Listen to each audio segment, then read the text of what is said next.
Good morning. I want to say good morning to y'all. First of all, with this whole notification, everybody was saying they didn't get their notification and stuff like that. Well, I was doing some research, talking to some creators that apparently YouTube only sent it out to a certain percentage of the people, right? But if you have your notification on, you should be notified, but you must have it on your cell phone or because it's sent it or it was sent to your email. So if you go back to email, you probably already got your notification. Now, if you're using your phone, have it connected. Your email must be downloaded on your phone so it'll come to your phone. You got to have that email on your phone. So when I go live, it comes directly on your device and you will see that we are live. Now, yesterday we did a members only and it was so beautiful. I believe I don't believe it is the truth. It was the most people ever in the Zoom. And we talked about a lot of subjects in the Zoom and it was so great. Where we had great conversations in the Zoom where we dived into a lot of topics and a lot of conversation. It was very controversial. In a sense, when I say controversial. All right, Station, y'all head over to YouTube.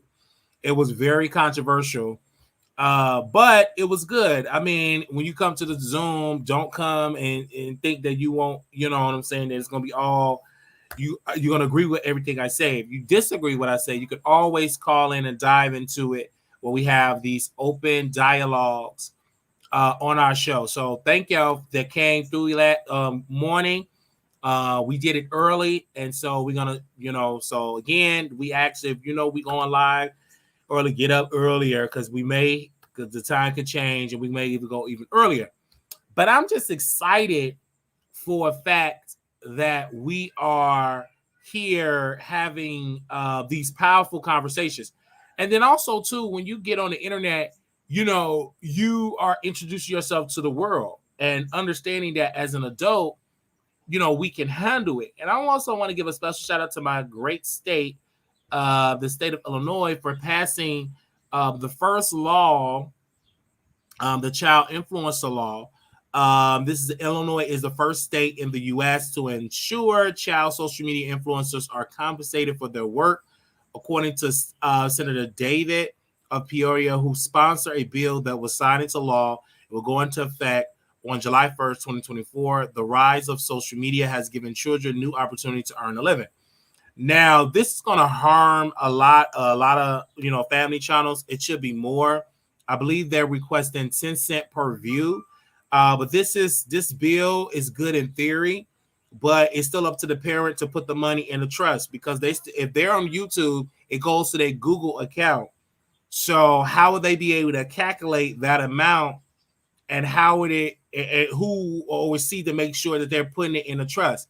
Now, the thing in this particular law, they're allowing the child to sue, or when they can become of age, to sue the parent for not being compensated. But most of the time, if you're the only bread and butter, the money going to dry up. Once you become an adult, you're no longer a child. So people go back because they love to watch children content. And, you got a lot of pedos that's what they do. They love to watch that type of content. But when you get an adult and they say, hey, I want to sue my mama because she made all these millions, the money possibly could be already gone. And then by the time you get a judgment, the money is spent. And you may not never see a dime. So this needs to be more direct, where it's an agency that goes and that looks into that and be like, okay, here you go, you're making all this money, and to make sure they have this trust set up for these child influencers. But it's a good bill in theory, but how you gonna do it? It's like a civil thing. You won't be penalized criminally. This is all civil. So this law won't hurt the family channels because, again, it's not too many top family channels in Illinois. Most of the people are not in Illinois, right? You will probably see them more so in Florida or Illinois or Florida or California or even Texas, because all the rest of the state, they don't have this type of law in place.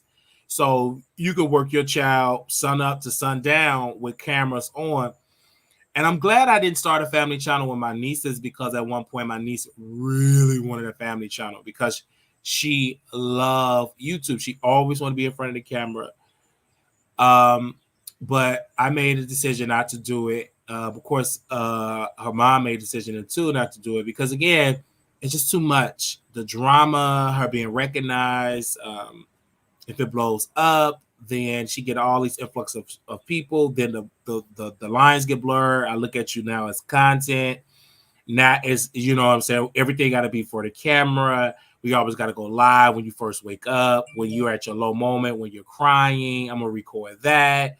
It's just too much to do, to put a child, through that. Then we got to strategize about what we're going to talk about, and we are literally working you a lot. And no child should be. They should be in a, playing and focusing on their schoolwork, not focusing on light camera action. Every once in a while, it's okay to go on camera and everybody. It's okay. You can hear them in the back, but just putting them on camera. Okay, y'all, this is my niece. We're going to teach her how to buy something with a credit card or some of those type of moves, whatever the trend are. It's too much. And then you're going to retake, because some of these influencer parents retake to make the perfect video. And then once it's a private moment, you're going to put it all out there. And you got to understand that child got to go to school. And if it's a popular family channel, then of course you got to deal with it. And then me being controversial, it's just too much unnecessary drama that I decided not to do it. I don't care. Every once in a while we can do a little TikTok dance or whatever. And I do that in moderation. I don't do that every single time you see me just blasting them all on camera doing TikTok all day, every day, because they still got to live their life. They're children. They should not be forced to do social media. Because of course I took my niece out to this back to school drive, and they was the cheerleaders was out. They was doing cheer dance, and she had a beautiful time.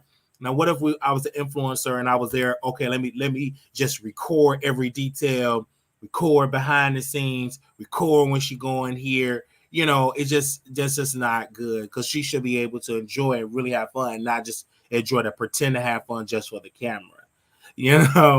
But because children are children. Children are supposed to have fun. They supposed to not be out here worrying about the next trend, how to go viral. No child should be should have that, and parents should feel ashamed and to put their children all blasted all on the internet, and then you don't put no money for them. Like, I understand, like, if you want to make your money and you having to say college fund or set them up by the time they get 18, they got all this money in the bank, all the sponsorship deal. They well taken care of, where they got a house that's paid off, streams of income coming in. And people understand that with YouTube and them videos, if it go back and it still accumulate some dollars, you're not giving your child no checks about any of that. It's just not. And when I was watching Lovely T, because she was like one of the only YouTubers that talked about this particular law before I dived into it, because I was going to talk about it on Monday. I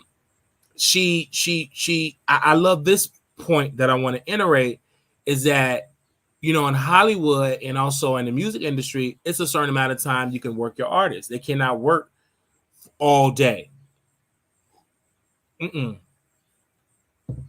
They cannot work all day. Like, it's a certain amount of time. They gotta have lunch breaks. They gotta have tutors, etc. That's why a lot of recording labels don't like to hire children, because of all the extra expensive work you got to do to the laws. And then also a lot of Hollywood studios don't like to hire children to do it, because they'd rather get an adult that look like a child or a teenager than versus paying an actual child, because of the child labor laws that they have to, respect and follow, unless they would be shut down for violating the law.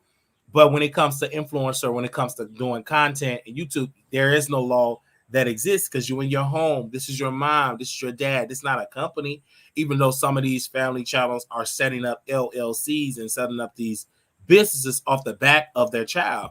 Because let's be clear, some of these parents, they will not be up for a conversation if it wasn't for their son, their daughter, and all of that. You have a lot of these influencers that will adopt just for clicks and views. They don't care. It's not about, I'm doing this out of goodness of my heart. I'm doing this for a click. I'm doing this for a view.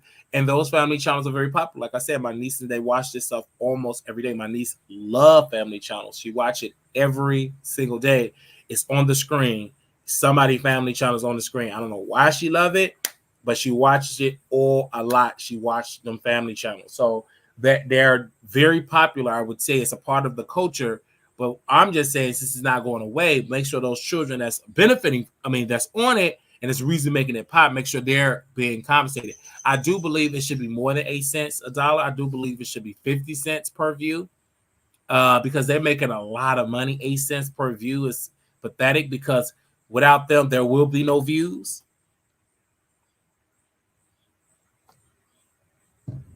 Without the child, there is no family channel. There is no going viral. So why they get 8 cents per view? It should be a minimum of 50 cents per view. Split it half and half, because of course the parents got to upload it and put it on the channel. But 8 cents, it wouldn't be a view for one for little Pookie Bear, So and it's difficult because they're just more so spoken on the views, and then I have to really dive into this law, because I need to read the exact bill, because sometimes the media don't read the exact bill, and I don't know how many pages. So we are definitely going to dive into it, because the senator there said the rise of social media have given children a new opportunity to earn a profit, said in the email press release after the bill was signed Friday afternoon. Many parents have taken this opportunity to pocket the money while making their children continue to work in these digital environments.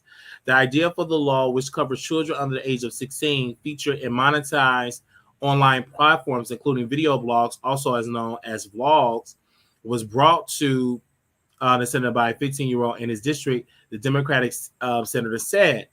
Besides coordinated dances and funny toddler comments, family vlogs nowadays may share intimate details of their children's lives, grades, potty training, illnesses, misbehavior, first periods, for countless strangers to view.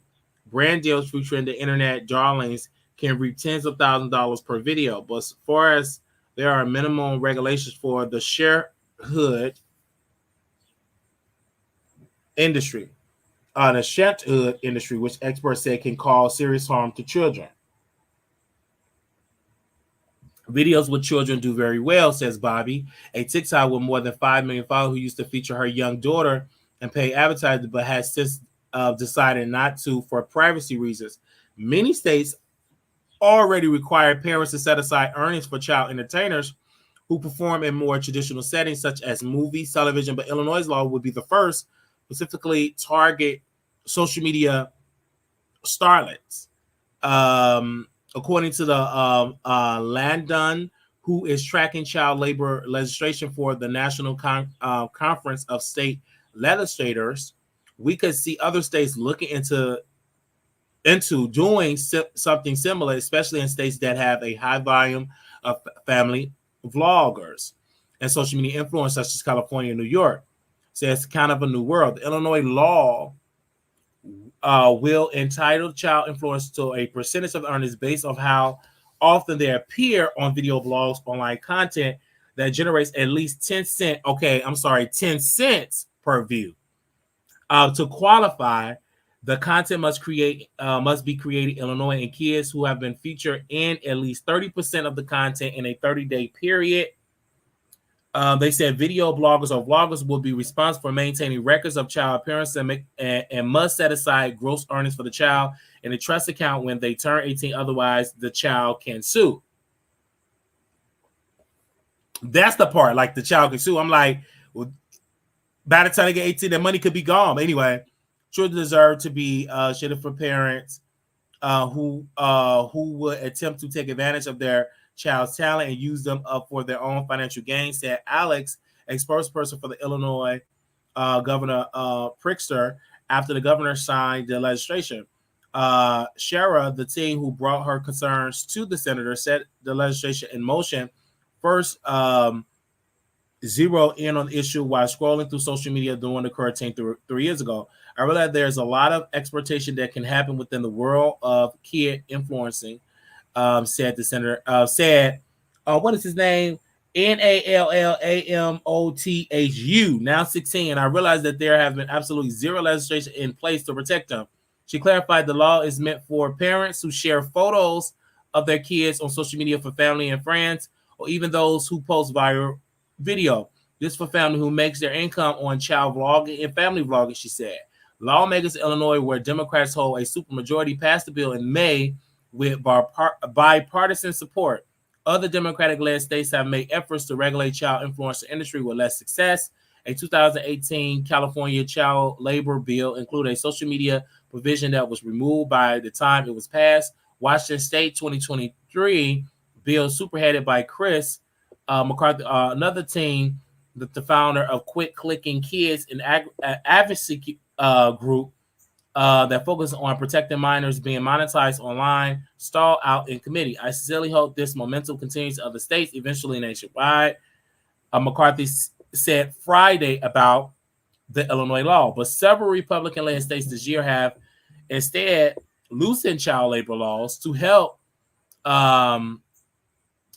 with the workforce shortages. An Iowa law signed at the end of May allowed teenagers to work more jobs and far longer hours. And Arkansas in March eliminated permits that require employees to verify child age and a parent's consent. So in Arkansas, you could work without a parent's consent and you can work longer hours. And some of these places, they even want you to work to serve alcohol. So they're literally not, they're trying, it's difficult. Like it's a lot that is going on with children, not even more so on these levels of being a child worker. So a thing when it comes to these child influencers, the parents are a big issue because they're deciding to make the decision to record and the child can't disobey. I mean, they have to do it. I mean, if you're a minor, if you're 4, 5, 6, 7 years old, you're going to be recorded. Teenagers are going to be recorded.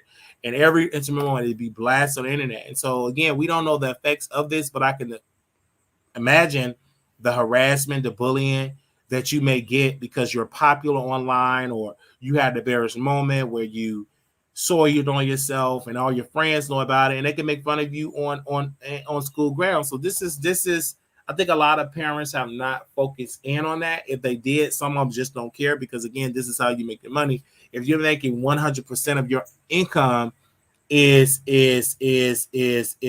on this, it's difficult. It's really, really difficult. And now these laws is kind of loosening up when it comes to children. It's other places that, in Arkansas, you can literally work and you don't need a parent consent. You can just pick up a job. So these laws, it's just a sick world that we live in, man. And the reason why they're doing it is not because, shortages. Yes, that's what they say. But a lot of these companies are tired of these adults becoming unionized, getting unions. They would love to replace adults with children. Why? Because children will not be all that complain about cost of living because they live with their parent. So if they're making $9, $10, $12 an hour, they're fine with it because that's more money they ever made because they live with their parents rent free. And they know they could do a lot to the child or to the teenager where they're not mature enough to know that they're being screwed. So that's why companies feel like they don't mind having a child or a teenager work for their company because it's a lot that they can do to screw them over, because a lot of these adults are not willing to work on these particular jobs because of the low pay, no benefits, etc. They're trying to change the laws to make it say, okay, we could just exploit these children, because a grown man like Wiley, 32, his idea is you got to pay him good benefits, about the ins and outs, but a child just going to be okay with $12 an hour. He's fine with that. Because, I go always live with my mama rent free and I can buy video games, clothes and a pair of Jordans. So this is why they're so quick to just say, loosen it up. And these Republican-led states said, let's loosen it up. Let's allow them to serve alcohol. That's dangerous, because if you allow a child to serve alcohol in these places, what will stop them from drinking alcohol? If you're telling me it's a backwards law, because if you're telling me that a child cannot legally consume alcohol to you at the age of 21, but then you say, well, you can serve it, but you can't drink it. But what would stop that person from drinking it? What would stop them from drinking that if they're around alcohol? What would stop them from consuming it? So that's a disaster. It's like you're blurring the lines and you're treating them like adults So when they start doing adult activity, a lot of these laws that you have to protect them with consent will be challenged, because now you're treating them like an equal to an adult. You're not treating them like they are a child when you get them in the marketplace. So this is going to be a disaster, and you having them working with adults in these adults environments, there will be some issues that are going to go on. There's going to be some very sick stuff that's going to be going. And you're going to have to see people challenge them, but like, well, he's working, he's challenging this and challenging that, he's serving alcohol, she's serving alcohol, this have happened, etc. So it's a lot of sick things that can really is going on. It's a sick society. Instead of you paying the parents or adults fairly, you'd rather hire the child to screw them over. But that's not going to last long, because a lot of them teenagers are going to rise up. They're not as stupid. So this whole entire issue and problem that is happening on the national scale is going to affect a lot of children. A lot of children are going to get hurt. You know what I'm saying? In a lot of these jobs. This is why we have child labor laws in the first place, because children was being exploited. They were getting hurt. They were getting injured. Many of them died. So they was like, oh, this is too much. Children are not to be into these faculties and into these type of industrial jobs. Let's just let's have it at a certain age. You used to have to wear a permit and a certain amount of hours you're going to work. Now they said, let's go away with that. So what if that child want to do 45, 50 hours? Let them do it. If you're going to do it, let them do it. So, you know, this is not going to end up right. This is not going to end up right. So this child influencer law, it just exposed the mistreatment that children and teenagers are going through in our society, in our country. They're going through a lot. And then, unfortunately, just like they were saying in state, the state capital of Illinois, the state house, that the law is behind technology. The law have not caught up to technology. The law literally have not caught up to it. So it's so behind schedule when it comes to stuff like it's behind schedule. Just like in Illinois, it's a lot. And it's another bill that we're going to dive into when it comes to doxing in Illinois. They got a bill that's proposed. So we're going to get more into a lot of things that, unfortunately, the law have not caught up with a lot of this stuff on the internet. It's just behind schedule. It's trying to play catch up, and people are getting harmed. Children are getting harmed. It's some children influencers that are broke. They can't pay their rent. They're on food stamps. They can't pay for college. But they've been exploited and make millions for mama and daddy, where they in these beautiful homes, and they're extremely broke. So it's just the children just broke, but yet mama is making all of this money. They can restream a video, chop it up, and just make all of this money, because people have to understand, when you put a video on YouTube, you can restream that and make more money on it. Or you could put a TikTok and get another and make money on it, or make a reel because of the 60-second clip. So you could do 60 seconds for the next 5 to 10 years and making all of this money. So this law is great. I believe it needs to be a federal statute on the books to forbid parents to exploit their children on the internet. That they must go through a hearing, win an advocate, and go through a hearing and all of that, and to see if that child agree, and if he or she disagree with that, then it should be no. And then the reality of they should not have any child exploited on there unless if their money is going into a trust. That 50% of the earnings go automatically in a trust, and that if the parent will do it, they will be penalized very heavily. They will be penalized, or you can actually lose custody of your children. It needs to be some very tough laws, because you're literally exploiting them, and you don't care about their mental health. You don't care. It was a video that I saw on Lovely Tea, and it was very disgusting. The little boy was crying, and he said, "Mommy, I'm crying for real." "Oh, it's okay. Just get in the camera. Just put your hand on my..." Like, I was disgusted seeing him crying. I don't even like to record when a child is crying. I kind of like put the phone on mute. I don't want to continue to do the show. I need to see what is going on. But just putting the video on them while they're crying, their most vulnerable situation. You got the camera on. Oh, let them cry on camera. Like, come on. That's sick. That is sick. That is what you are literally abusing. That is mental, emotional abuse, and you're exploiting that abuse for a mighty, mighty dollar.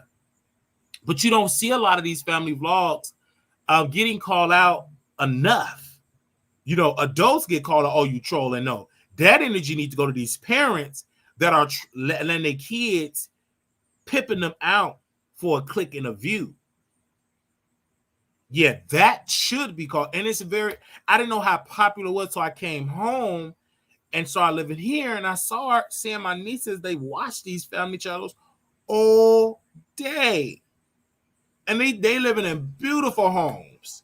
And they're making a lot of money, and they don't get no views, because I go back to their old videos when they were doing videos themselves, low views. But when they brought that family involved, I mean, they killing it in views, all for their family. They're not talking about the mama and daddy. They talking about the kids, the different kids' names they're talking about. They ain't talking about the mama and the daddy. They don't care nothing about them. It's those children. It's a lot of sickos that watch that type of content, especially the content when they're in the tub or when they're in the pool. It's a lot of sickos, and those are some of the highest views ever. It's sick that they are allowing and putting these moments on the internet for the world to see. And so this is why this Illinois law is very important, because it goes deeper. And this would have never changed if it wasn't for people, a teenager in Senator David district that made this law possible. It would never happen if it wasn't for him. Somebody spoke up that was in that district and said, hey, just need to be on the books. That's why I tell people all the time, participate in the process. You know what I'm saying? Participate in the process. Like my niece, they like to do TikTok, and so we'll do like a dance and everything, but I don't exploit them. And you see 50,000 videos of them dancing, and no, absolutely not. Absolutely not. We will put some videos on there because, again, it's a part of the culture. All her friends are doing, she want to do it, and so that's fine. We made her page private due to privacy concerns and all that, but you're not going to see me with 60,000 videos. Like when we did the video, yes, I took a picture here and a video there for like memories, you know what I'm saying? But every day I'm taking a camera while she's sleeping. Oh, let me do a vlog. I'm taking my niece to a back to school event and she's sleeping. She ready to go. Oh, she's getting me together. And it will get a lot of views. But I'm exploiting her behavior. And I'm only thinking about my greed, but I don't care about her greed. Don't give a darn. Just like I get the money, I'm making all this money. Now, let's rewind it. Now, if even if she agrees, she's still a child. So even if she agrees, she's going to agree because she know I really want to do it. She's going to say yes.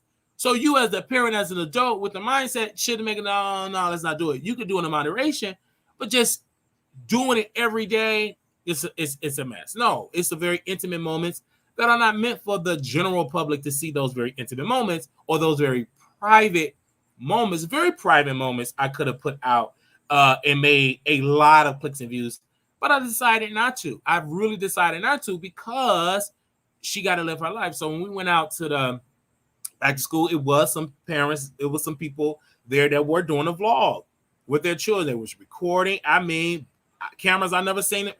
Beautiful cameras. Like it was a whole reality show. Recording their kids, jumping up and down, recording one, saying he don't want that book bag, and they were doing TikTok. They had a whole production, and the kids, they really didn't want, they wanted to play, but it was like a whole production. You know, it was just sad. It was like a whole production going on. I'm like, baby, they got more, they got more stuff than I got. You know, and they didn't want to do, they just really wanted to play, and it's just like, they just want to exploit. You know, it's just sad. It's just really, really, really, really, really, really, really, really, really, really sad that is going on. And we must protect our children, and the parents must be called out. The parents definitely must be called out and penalized for doing this. And I was shocked that they didn't have any laws in place to protect influencers. Because you got to understand, the more traditional way of thinking, like Hollywood and all that, they have those laws to protect their children, to protect. because that's what they understood that these child actors and those laws implemented because children were being exploited. So they put that in place.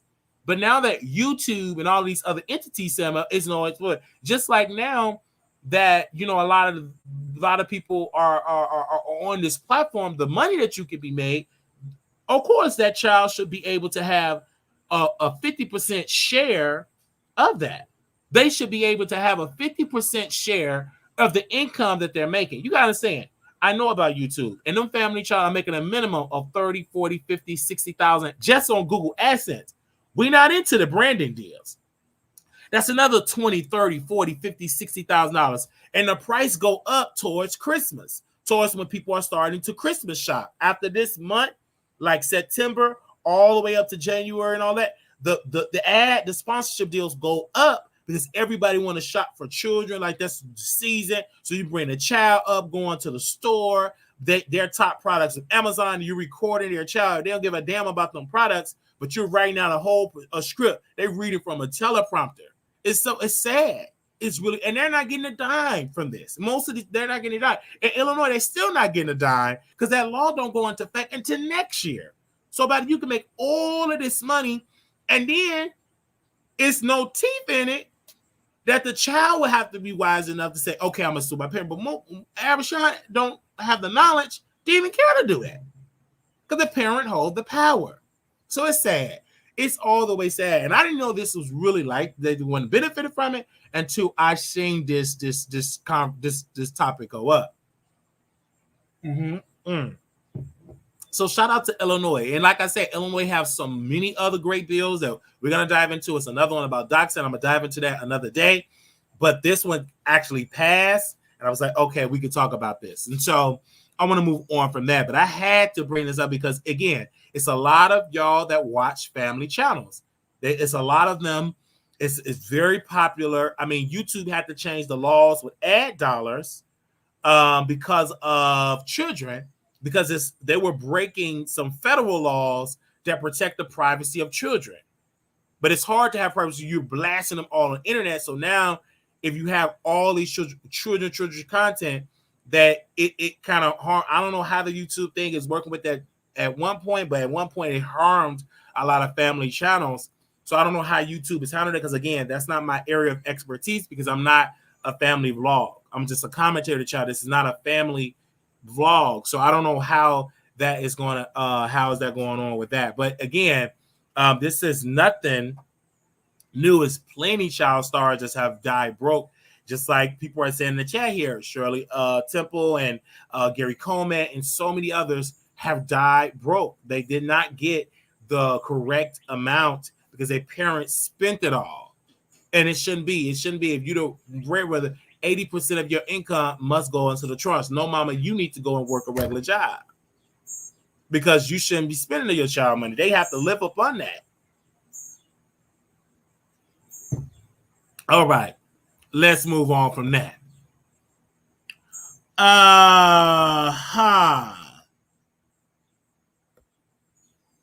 All right. So Lil Durk, I gotta tell y'all, I am highly disgusted by how black folks was acting in the United Center. I was disgusted by it. Y'all were fighting in the crowd, and y'all did a hooting. And people said, why you said hooting? Because some words you can't say on the internet, right? Oh, because, so I say hooting. So they was hooting at the United Center, and it got shut down, and the police was there, and it was disgusting. But you're going to a gang member concert. I mean, Lil Durk have gang ties that go deep in Atlanta and also Chicago. He say he not from 63rd Cruise. They are still upset about King Von. For that, people forget that King Von funeral was kept on the wraps. No funeral home wanted to bury King Von because of the violence, the dangerous life that he lived. So, of course, they'll go there and poom, pam, because of the wicked behavior of Lil Durk. I mean, the guy is very dangerous. He has very dangerous ties. Just because he looks like a highly feminine with that bleach hair, he's a very dangerous player. And a lot of people in his crew are very dangerous people that do a lot of street stuff. And then they get paid back because Lil Durk still want to come to Chicago and do concerts. So what do? They go there to that concert and send a message like, don't play with us. You play with us, you get boom, pam, boom, pam. People were fighting in the crowd. So this is what goes on in these industries with these beefs and these crew beefs and stuff that goes on in the street. King Von was doing that too. He was funneling some of the money he was making a rapper back into the streets, or he was using his celebrity status for people to take out their ops because they couldn't get away from street behavior. And look what happened to him. He went away. Lil Durk was a little smarter. He's a little wiser, but again, he's still doing a lot of street reputation to keep that street imagery where he have people that's in the streets doing things they have no business doing. And he's a very dangerous person. So you're going to these concerts unaware that it's too dangerous. And this is why a lot of these places don't want to have hip-hop concerts because of this, because of the high liability risk. But the reason why they do it, because they don't want to be judged. Oh my gosh, you're against black people. Oh, I thought Black Lives Matter, etc. So they have this, and this is the result. This is why the ticket prices are so high. His insurance rates are so high where he have to pay, these promoters have to pay all these huge premiums because this is the result that you get. And so, no, I will not go to a hip hop rap concert. It's just not for me. I will watch it from the privacy of my own home, but you will not see me there because, again, you just never know what you're going to get because these people don't know how to act. They don't know how to act. They will fight in the audience. And I saw the videos, and I'm like, girl, why y'all going to concert want to fight? I mean, fighting the crowd. People pay a lot of money for their tickets. And I don't want to have to be seeing you have a fight. Now, again, I did go to a wrestling event. It was like an argument. It was like, ooh, because some happened and the police escorted very quickly. The police escorted them out.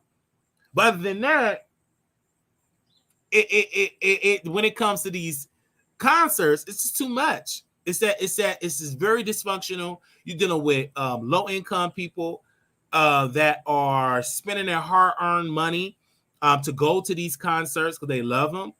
Do you have some people that's from the suburban areas that love and being indoctrinated with hip-hop? They don't understand the ins and outs. They look at this entertainment, not from 63rd and all of that type of stuff. This is real street behavior. This is this beef of 63rd and all of these areas. And then when you go to these areas, they don't own the city of Chicago. They don't. But to them, those are their blocks. They don't own it. And when the city want to take those blocks, they take it in a heartbeat because you don't own those streets. That's not yours. But in their mind, this is my neighbor. This is my hood. It's not yours. You don't even own no property in the hood. But to them, they argue over blocks and blocks and blocks. That's why activists have a huge problem. And Minister Farrakhan talk about it. That we talk about the destruction of the white man to Black America. But it's difficult because the enemy now, we clearly knew who the enemy was in the 60s. Now, the enemy are your own Black brothers and sisters. It is that dangerous. It was a guy that was on the west side of Chicago just delivering mail. Minding his business. Delivering the mail. 4 black thugs got out of their truck and they robbed the postman and took his master key. And they said, what are you going to do with the master key? They take and open up the checks. They can open up those boxes with packages. There's so much they could do with those master keys, right? Very disgusting that it happened. But when the federal government catch up, because again, they will be calling for another crime bill, because that's what happened with the 1994 crime bill when Biden had to write it. They didn't write it because, we got to lock up these Black folks. They had to write it because Black folks was just doing too much criminal behavior. They was deleting folks, robbing folks. The crime was out of control during the crack epidemic in the 90s. The gang culture was out of control. And Black mayors, Black politicians said, listen, we need a crime bill to get these people off the streets. Some of y'all was alive during that era. And so that's why they wrote the bill, because Black people requested it. They wanted their streets back. But the effects of it, people were getting locked up for decades. But this is what the culture is going into. I think now this whole progressive things, get them out of prison, all of that, it is not working. It needs to be, okay, we need more programs, more mental health treatments and all of that. But we also need law and order. That too. Have to get programs, investments, and law and order. Lock these folks up. And see, this is why I wanted to be in that City Hall thing, because you gotta lock these people. You cannot just go on with weapons and lock these people up and give them decades in prison. Because some of these folks are just, you just can't rehabilitate some of these thugs. You just cannot. These are ruthless thugs, and they are terrorists. They're terrorizing their neighborhood. The United Center is a very beautiful arena, and all these ghetto thugs going there destroying this, and it's making it difficult for people that want to invest in these communities, but afraid because these ruthless thugs are going to damage it, destroying it. And Lil Durk is just a very dangerous person that got a platform, that got all this popularity, and he's not a good representation of the community. He is a thug. And it's just that clear as day. Just because he got on bleach hair, he looks highly feminine, all of the chains he got on, but he is a thug. And that's just what it is. He's a thug that does thuggish behavior, and then he's shocked that he put innocent lives in jeopardy when he do these concerts, because the average fan don't know his street ties to the streets. And then they go there and they just want to sing All of My Life. That's all they want to do. And then poom pam, you gotta run and cover, and police officers gotta show up with whole rifles. And this is the thing where we trying to get into those spaces in City Hall, to ask these questions, because the media is afraid to ask it. And I want to be clear, Mayor Johnson, what is your plan to tackle crime? Because, and then also the state's attorney, you don't need to start giving these people prison sentences. I'm sorry. If you rob somebody, delete somebody, you got to get off the street. There is no slapping. I don't care if you're a juvenile, you got to get off the street, because these juveniles are ruthless thugs. Just because you're 13, they're thuggish. And if they should be able, they should get decades in prison. I'm sorry, this should not be a light sentence. They need decades in prison. People work hard for their cars. They work hard for their property. They work hard they work in good paid citizens. If you rob a postman, 50 years in prison. You need decades. We need law and order. All of this low, like slapping on the hand. Oh, they're just kids. They're not. They are thugs. And they are terrorizing the community. And this is why taxes are high, because it's on working people got to accumulate, because the businesses are fleeing in Illinois. They're leaving downtown, beautiful businesses. They're not going to keep staying with all this crime, and their businesses get vandalized, and people are stealing out of high rate. They're going to shut down, and it affects the economy. And then who is on?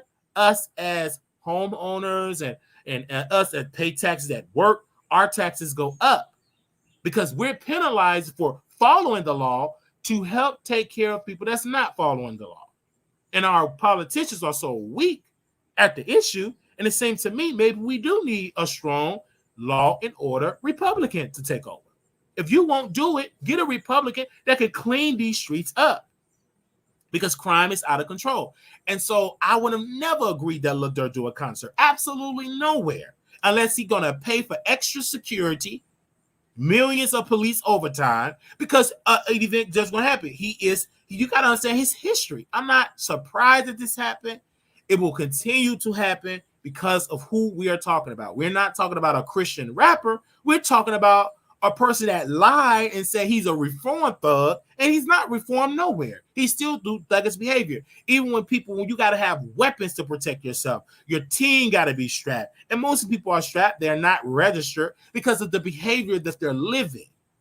They're not living this whole goody two-shoe, innocent lives. They're not. And so, again, if you ever listen to the sound of my voice here, don't go to his concert. Because he don't care nothing about your safety, because he got security. He's very well protected. And you in the crowd want to just get a piece of Lil Durk. You turned on, you soaking wet, you gushy, wet for him. You ain't got on no underwear. And then now you got to snatch that baby hair wig off. It's leaning to the side because they didn't infiltrated the United Center. Or they outside and the police got to be dispatched. This is disgusting. And so this is why we're working really hard to be in City Hall. And also Mayor Johnson, he took a picture of Lil Durk, which is very disgusting. I felt that was a slap in the face. Why are you taking a picture with this young brother? This brother is a thug. No picture at all. What you should have said, we're not going to take a picture for photo op. You need to stop all this crime. We're going to shut you down. I'm the mayor of this city. We will shut you down. You won't be able to piss without us watching you. You come here with that mess, we will shut you down. You will no longer do business in the city. A true mayor got to have some balls, and you got to be willing to use it. And use the full weight of every agency you have. You have the Chicago Police Department, the best gang ever in the city. Use it. Take the handcuffs off the police officers and allow them to take back over these streets. Because this whole thing, letting these police be scared to do it, is affecting the business. These police officers, and I'm sorry I got to say it, they got to be able to do their damn job. Because some of these people need to be tased and need to be off the street. I'm sorry. And a lot of residents, the NRA need to have campaigns to say, be registered owners, protect your property. It needs to be a protect your property campaign. Meaning if somebody come and try to say, protect your property. You have a right to protect your property. It needs to be a protect your property campaign because people are working too hard. And then once when people start, their Pookie and Ray start getting deleted for trying to rob that 65-year-old, you didn't know she was strapped. Once they start having to bury all these people, about 100, it'll come down. You'll stop. You'll think twice of carjack because you never know what that person got.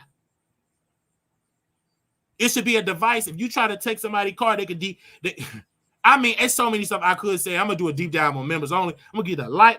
I feel like you take my property, you don't deserve to breathe. I should have a right just to wipe you out.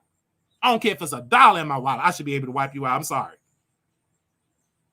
And so that's how I feel because people work hard. They got to work doubles and triples. They got to work hard for what they have. And for you to take it, you should be right to do. That's how I tell every homeowner if you live in the hood, you should be strapped. Every place you should be strapped. You come there, you get ready. You ain't coming out. I'm gonna be just like Monique. You come there and try to see 1, 2. I'm gonna be just like Monique. I'm gonna shut it there. You're gonna be like 4 knocks because you got to protect your property. People work hard for their property. It's difficult, and this is why interest rates are high, insurance rates are high, because it affects people because people are getting carjacked, and insurance rates go up. Everything go up. As I say, stay ready, stay strapped, stay aware, stay vigilant, stay aware. When you walking, you have to stay aware in your community. Community need to work better with the police and cooperate. You know, Pookie and Ray Ray taking people, turning people in. Cooperate. And the police got to be able, a kid, 50 years, you're no longer a child. Your right should go away. When you commit a certain crime, we no longer look at you as a juvenile. Because that idea is sick. Just because you're a juvenile, we'll give him a little license. But what about Miss Jones here that got trampled or pushed out of her window by a teenager? So we should just forget about Miss Jones? Because Pookie is 14, 15 years old. Well, he should have thought about that at 14, 15 years. But since you're 14, 15, we're going to give you 15 years. That's a message. And then these crews will look like, okay, when we recruit these teenagers, they no longer getting a slap on the wrist. They're getting tough sentencing. Now, I do believe we should have the more programs, yes. And I also believe the parents should be penalized. Because where the hell are you at and your child is in downtown? You should be penalized. You know where your child is at? That's neglect. If you don't know where your child is at, it's neglect. And if they better not let me be the mayor. And I want to make a press conference. I said we giving our office full authority to clean these streets up. And we're worried about a lawsuit later. We must be law and order. Tough. If I have to work with the government to get the state police, the patrol, and National Guard, if we will lock this down. If your child is out, parent, you will be locked up 90 days.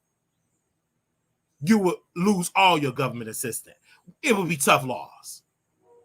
You terrorizing downtown. People work hard for what they have, and your children, you don't know where your child at. I don't think you need no welfare. Just be hungry then. Take it away. Snatch it away. So these are the type of things that, I'm sorry, it needs to be tough on because people are tired of these kids terrorizing their neighborhood. They're tired of that. Kids terrorizing their neighborhood. And then once these things start getting deleted, then that's when parents are going to have to start waking up.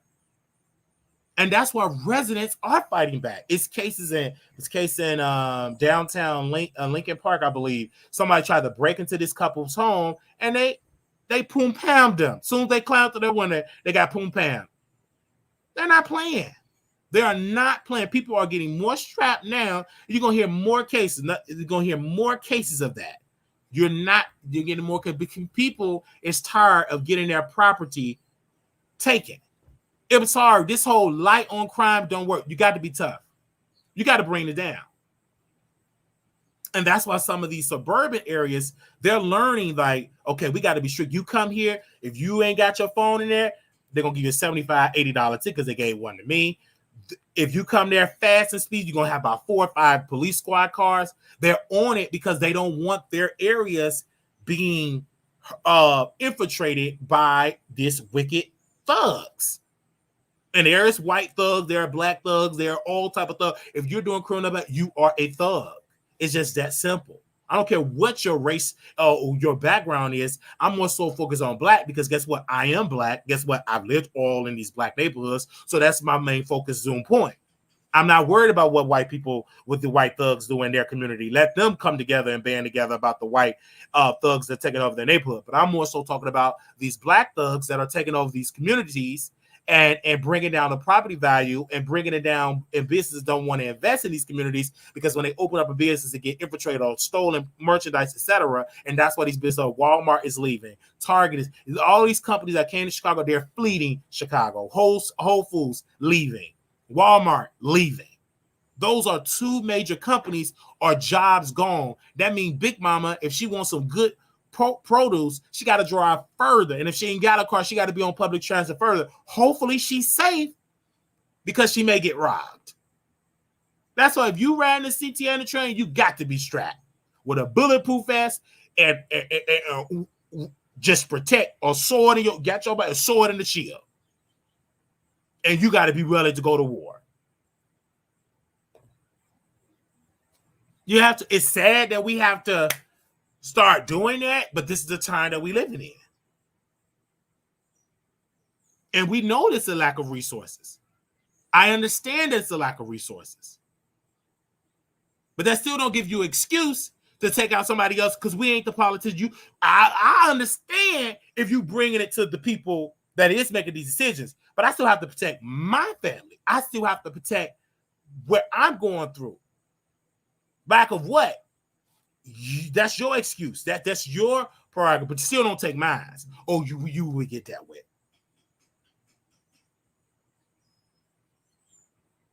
So that's the point that I'm making. That it's more people, and regardless of lack of resources, it's a lack of home training. People are not trained right. They're not trained right. They're just not. They're not trained right. And they put it on the politician. No, baby, you need to raise your children. The government went in their bedroom when you had all these babies. You knew you couldn't afford it when you had the first 5. And you out there want to delete people? All right. When you have to go bury all 5 of your teenagers, you will learn. You will learn. These people are not playing. It needs to be a law. They're not playing that you could. It is this law to protect self-defense laws that are there. Just like it was a case in Texas. I was so proud of this moment. It was a young brother. He was black. He went into this Mexican restaurant in Houston. He wanted to rob it, right? Robbed everybody on the floor. It was a white gentleman, older gentleman there, stood up and deleted him. And then popped him again while he was on the ground. And then his mom was like, oh, did he have to keep popping? Yes. He have a right to self-defense. And I knew he wasn't going to go to prison and all of that because it was a self-defense. It was clearly self-defense. You cannot do that. Going out with a weapon, people's lives is in jeopardy. And he deleted them. The man deleted them and went to his table and started drinking the rest of his Coca-Cola and went and drove away. And gave back the people money that he robbed. That he gave it right back to the people. So my thing is this, and then the mother was speaking, she was black. Oh, he said he was going to change and blah, making excuses. Ma'am, Your son made a consequence, and this is the result that he get. Your son made a consequence. He made a decision, and there is consequence for that decision that you make. You go in there, you make that risk instead of you going to get you a job, because there's plenty of jobs that are hiring. You're a grown man, and you decide to go to this restaurant and do robbing instead of you going and applying for a job. Because one thing about Texas, jobs everywhere, and now you're gone. Now your parents got to bury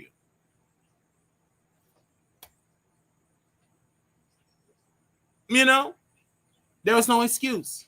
There's plenty of jobs that's hiring. Is that people don't want to work those type of jobs? They want to be picky. How you gonna be picky and you need a job? If it's a job, work there. Plenty of jobs is hiring. Jobs everywhere hiring for people.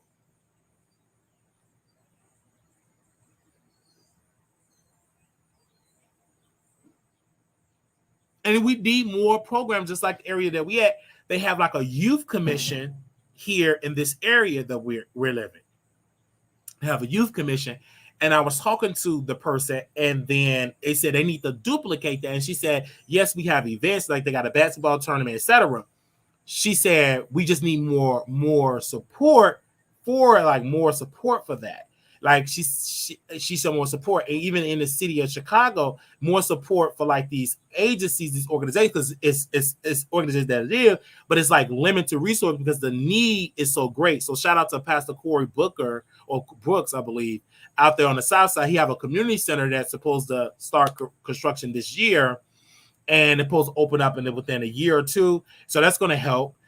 We need community centers on each side. We also need funding for that as well. But that's why the parents must go to City Hall, because when we go to City Hall, a lot of them parents are not there. If they keep seeing City Hall packed and you speaking, because you got to sign up at 9 a.m., 9 or 10 p.m. to speak, and you go up there and speak and talk, and you bring about 300 parents, and then this person, it be so packed every time they in session, that's a sign, okay, we need to do more. The mayor, you get on the schedule to speak to the mayor. Everywhere he go, hundreds of parents in front of City Hall. He said, we need more resources. Let these politicians know that y'all ain't falling for it. And then you bring 5. If you can't bring 100, bring yourself and bring people with you. Get you a video blog. Tell people about it and continue to do it. And bring more people. Call these politicians. Demand that they make action. Understand that. Talk to the donors. Talk to people with wealth and tell them to donate to these incentives so we can have more youth program, more community centers as well. That's why we need more on every side of the city and every part of this country. There should be a community center where it should be 8 a.m. to 8 p.m. 8 a.m., 8 p.m. Okay? 8 p.m. to 8 a.m. to 8 p.m. And then on the weekends, 8 to 10 p.m. where it's community programs that is funded to have the youth there. Job training, basketball, learn about apps, music performances, talent shows, learning all these innovative things in our business, learn about stocks, learn about trade, debate, have all of that in conjunction with the Chicago public school system or the public school system in your area. And it's been funded from all multiple industry, the state, local, and federal level. And then you are trying more society. Then now Pookie and Ray and them, they know more about stocks and bonds. They can be stockbrokers. They can do trading at home. They're more financially aware of their finances other than sports. They learn about, okay, how can we own a sports team? How can we become a manager? How can we learn about the music industry other than performing, but being an executive? So by the time they get 16, 17, 18, they're so aware of everything. They're making hundreds of thousands of dollars because they done those programs when they were kids. So then you bring companies to go to there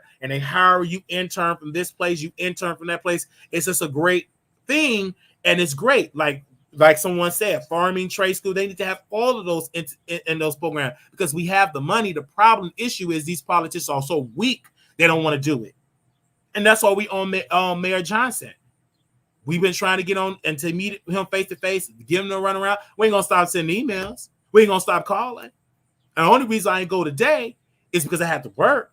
If I would have known that he picked his superintendent, I would have called off today But I said, no, I made it a commitment, but I will just know I'll be watching it. I'm on it, calling, emailing, on it. You know what I'm saying? Just like my mother, you live in this area. Okay, we going to the village meeting to go there to learn about the trustees and all of that. I said, okay, you can't go because you're busy. You working with mom. Guess what? I'm going to go take the notes, get the information, and understand it because me and my mother, I'm just going to show you how this works. And some that Lil Durk, and I'm keeping your picture up there because you need to know this and to teach your people. Because we was having a conversation, it was me and my mother, we was having a conversation about property tax. She said the property tax is through the roof. And so where the back to school event, it was the back to school event, and we talked to a state representative. I believe her name was Jackie. I can't give her full name. So we was there, and she was like, I'm a proponent of, supporter of, bringing back property tax. But she said, also tell your mother it's not just on the state level, also in her local level as well. So understand that, go to those village meetings. Then we met pastor, we met the trustee there. And we were talking. He said, man, send me a text. I want to come on your show. We need to talk and educate the people about how government, you may not live in this area, in a suburban area with trustees and all that, but still you get a clear idea of how government works. It may be a little different about the formula, but the basis of it is the same, right? Because more and more people are not aware of how government works. And so I went there, had conversations. I was able to talk, and I asked the question. She said, hey, how you doing? I was asked the question. Everybody in there with some school book bags of the year. We still getting these school book bags. But since I got your attention, how about this? What bill do you have? She said, well, we put a bill in there, but I got to propose. It didn't really work that way. I got to reword or something, she said, in committee or something. So this is how you have to do. These are the things that you have to do to be aware of what's going on in your community. And if you're a property owner, you should be aware of the laws and the bills that are being proposed in Springfield or whatever area that you're in. If you're in Texas, what's going on in Austin, so you'll know what's going on in your community. So you have to understand what's going on in your community and let your child see you involved. So when they become older and they become at a certain age, it's easier for them. They go like, okay, I understand that. So my niece was saying that.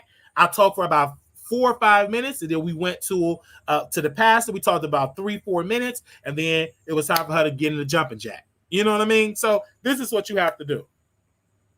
Because they're online. It's a schedule online. They said working in tech as what, though? They're aware of different jobs related to technology. Yes. Kids pay attention to what you do, not what you say. It's about what you do. Okay, I'm doing online, doing entertain. Okay, I'm going to City Hall. My niece she's very watchful of what everything was. She watched everything. She said, oh, you're going to City Hall, or you watching the mayor.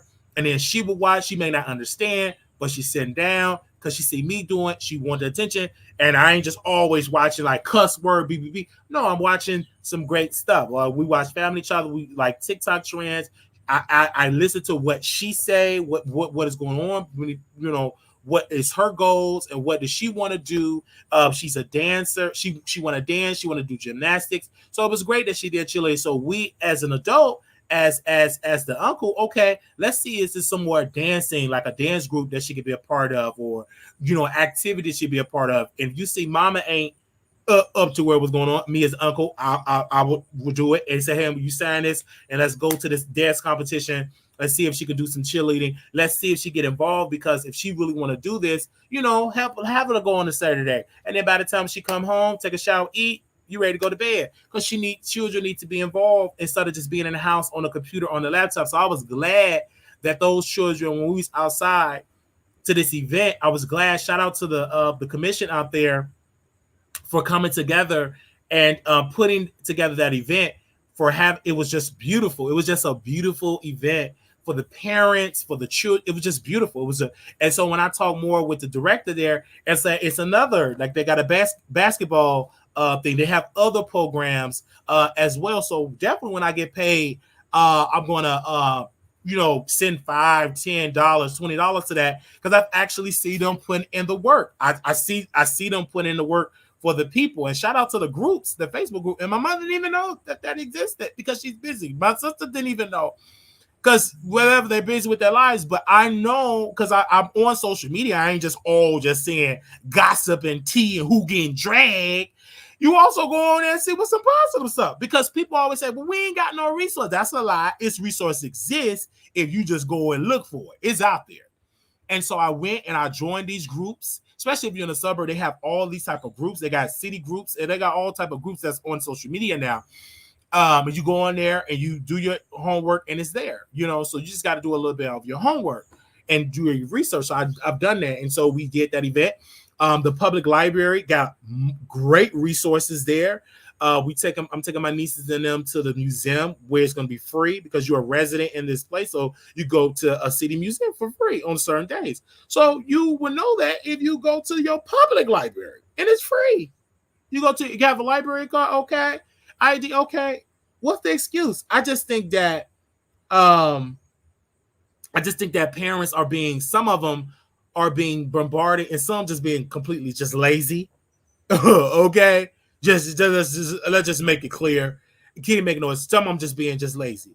When you have children, okay, you still gotta be a parent. I mean, if you got time to go to the club, you still got time to do have more. You got time to be, because those are your children. You should be aware of what they're going. You just can't depend on the teacher, because I know for a fact you just can't depend on the school system. Well, you got to have these activities with them as well. Like my niece, she like the tutoring, so she can learn that, and that's why I'm working to help do that for my nieces and stuff like that, and try. And I can't do it all. I just can't.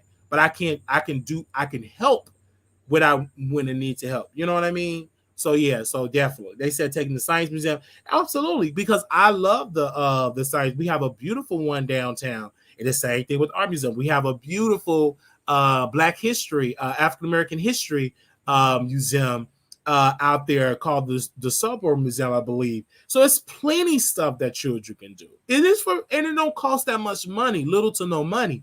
And then if you just put away a savings, and this is the other part I want to make with this point, Lil Durk is here, that we need to the summer. Thank you.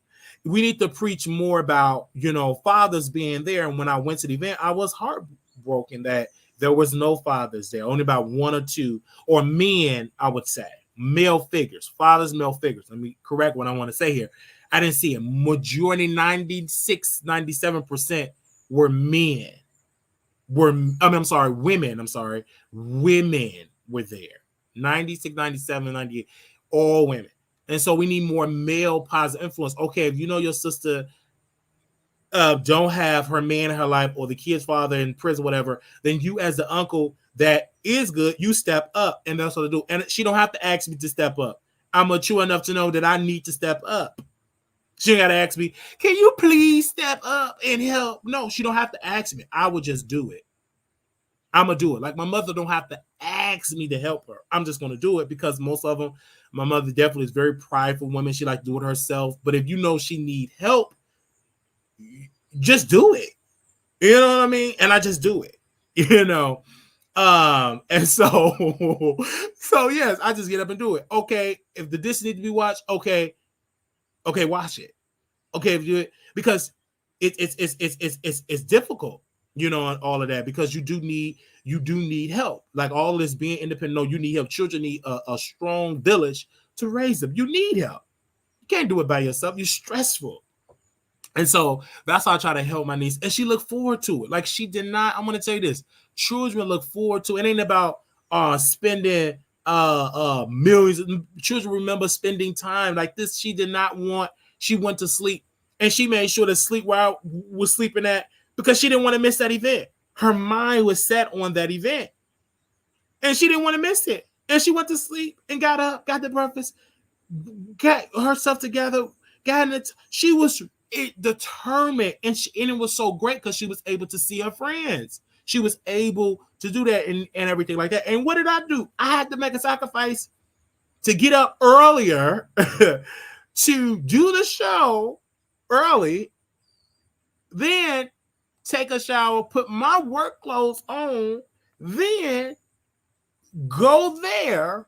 And from 11, that's when we went, when it first opened, to 11 to close to like 11 to 12:30, so we can go back to so we can go back home, so I can go to work, take a drop off and go to work. So you have to do that as a parent. You have to. But we have to get involved in our children's lives, in our nieces and nephews' lives. We have to. And I do it. I said I don't have any children. I do it. And if you want to be a parent, you have the audition right there.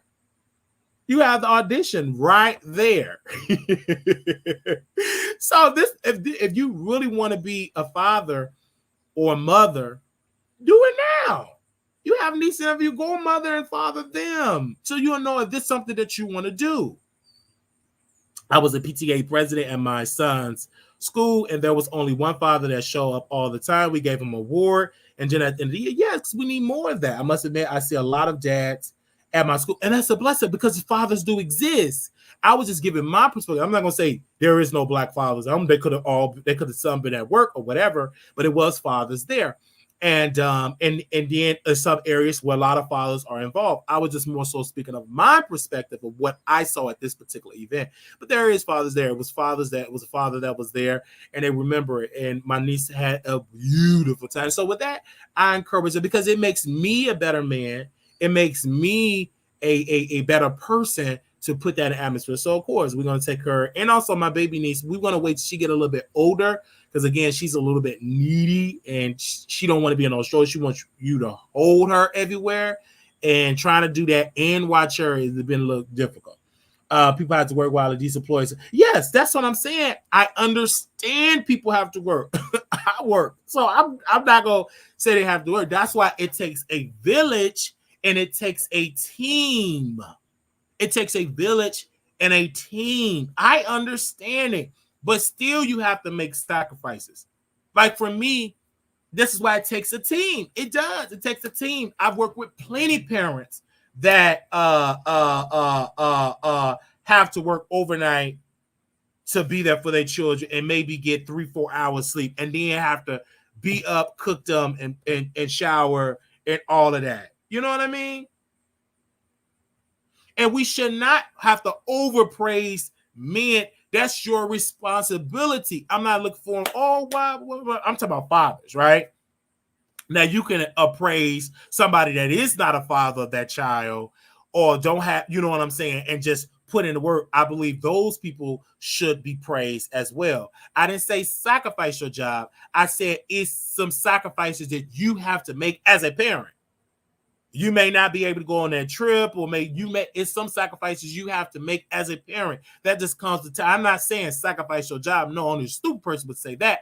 But there is multiple ways to make money other than work in a traditional sense. You can work at home. It's other ways. And then you as a parent, you know, okay, this low-level job, okay, let me take me an online course. You got to understand that. And a lot of times with women, they make excuses for men, and that's why these men are weak and betas. No, you as a man have to make decisions. You know, okay, let me do a course. You tired of working at UPS? Okay, why you go home? Take your online course so you can increase your knowledge, understanding. So you don't just have to work at UPS. You could work in a call center, or you could be an IT tech, or you could be a construction worker. You could be a plumber. Stop making these excuses. Because again, I am a lot of pain, but you still see me limping and walking in at that job. Everybody know I'm in pain. Residents know. Oh, you look, you in so much pain. I don't say, well, yeah, I'm in pain. It's all right. I was born this way. And I keep doing it. And I show up every day. And guess what? I get home, put alcohol, put an ice pack, put this pack, put that pack. But yet I still have YouTube too. But I still do it. And if I'm 32 years old with a condition that hurts me, and you ain't got an ache and pain in your body, and you can't work, I just don't understand that excuse. If I can get up, I'm saying in pain. Let me say this before we get to other topics here. You can get up and do it. I don't understand. And then I started younger when I started working with no children, going from south side of Chicago all the way to Elmhurst, Illinois on public transit. Public transit. Didn't ask for no ride. Didn't ask for my grandmother. She couldn't drive me anyway. She didn't know how to drive that far. I would get up early just to go to work and do that. I go to work and do that. Because you cannot take care of your family without no income. You got to have an income. It's just that simple. And so I do it all the time. So I get up and I don't mind. Listen, I don't mind having that community of the community coming together. If everybody pull their research together. Field trip happen around the same time as brother's school. So all the parents already know when to take off and show up for field trip. Field day, yes, you have to know how to plan. Like now, I'm planning. I gotta say this because some of you women just gotta hush when a man is speaking about what men need to do. That's the problem with women. They try to make excuses. They sit down. When a man making excuses, I'm a man that work with a whole social media presence and work another job and still had time to spend time with my niece. So if I have time with it, what's your excuse when you only got one job? Okay, let's make that happen. Okay, all right. So I'm just saying that's the problem. I think that women stop it because it's women that work all these hard jobs and still got to be there for their children. And the brothers get, oh, well, you know, no. And some of these brothers don't even work and don't even want to pay. Mothers is mothers, and they need help too. And it's they need help too. And that's why I'm helping my sister because, again, when you're dealing with young mothers like my sister and living with young mothers like my sister that are young, still want to live their life, still want to go to the club, still want to party, she don't understand that that part of your life got to be away because your priority is your girls. It's not going to the club. Because if you wanted to just go out, you should have thought about before you had these girls. But I can't, that's you do, but I still will do my part that I come in and do my part as a man because they're going to look forward to it. And I'm not evil, right? And I'm going to still do it because that's what you're supposed to do. But the problem is a lot of these young mothers and young fathers have to understand the sacrifice you have to make. If you wanted to party and all that, you know that shift once you have babies. That shift once you have children. You just can't go up and go to the club. And I tell my sister all the time, I say, you're blessed because you do have a mama. You blessed that you do have people, that you have a community of people that help you. But don't always depend on that because that can always go away in a heartbeat. So while you have that community of help, go get your degree, go get you some education, go have a savings because you're not going to always have mama in your corner. That ain't going to always be. Many mamas have been doing it and they're sick. They can't do it no more. Then what? So you got to always prepare only a mature adult. And I got to say, and I instill this with my brothers and sisters that do have children because they always say they grown. Being grown ain't just that you can go have sex and go to the club. That ain't just being grown. Being grown is being mature, making sure your children are good, making sure your bills are paid, making sure that you are a good, productive citizen and you're raising your children to be good, productive. That is what being grown is. You're not grown until you learn how to budget and be a productive citizen in society. Okay? So that is what it is. And you have to do it. You have to make sacrifices. I can just get up and get a job. Now, if there is pros when you don't have children. Like me, I can go anywhere I want to go. I go to Texas. If I get tired, I go to Texas. Go to Jamaica. Go to Africa. Go anywhere I want to go. I don't have to go and check in. Well, then, Wiley Jr., I got to transfer him out of school. I got to pay the fees. You know what I'm saying, Lil Durk?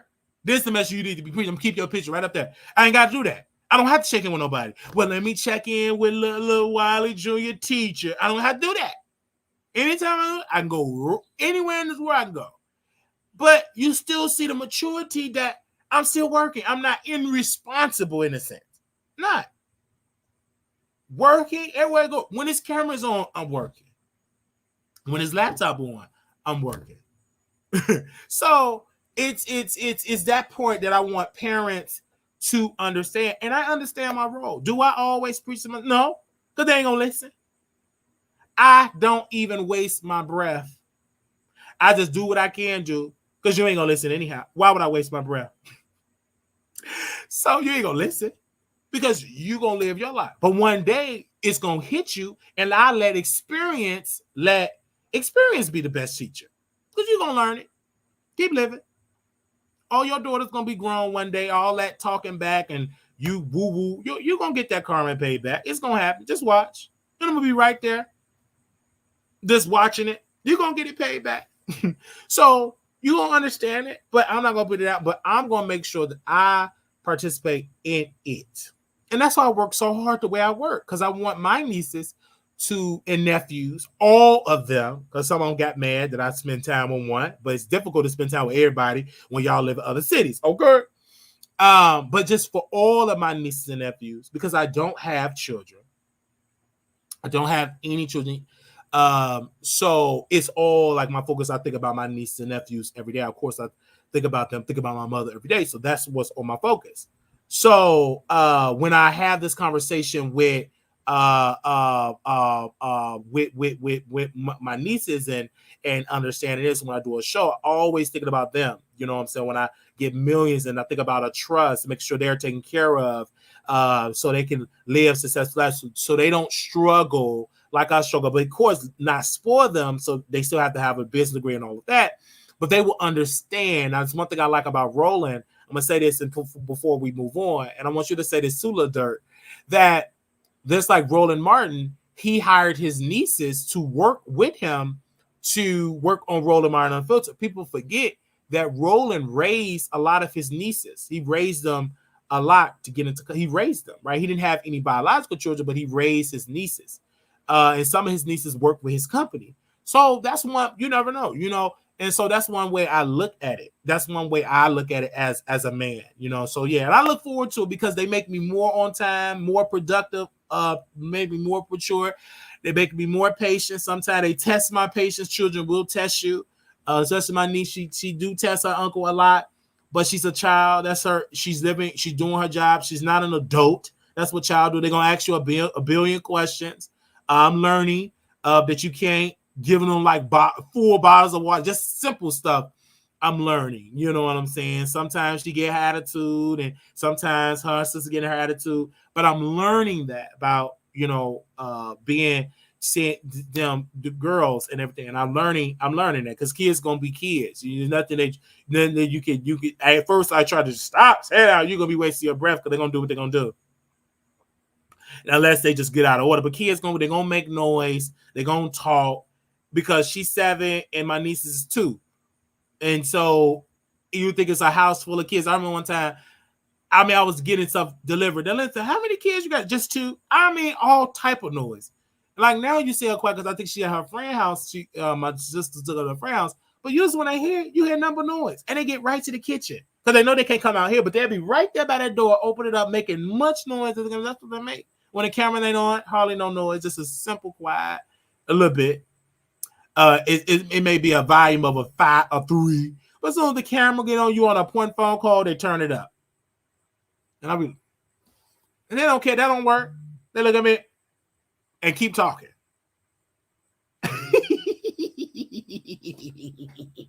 And so they'll talk back. And sometimes I be stern. But you know, and I will help them. You know, sometimes I be stern. Like I didn't want to give her no sweet pie at the end. And then, you know, I want to say, can I get some of your sweet potato pie? So your pie, uncle, I want to see how that. And then I do it. All that talking.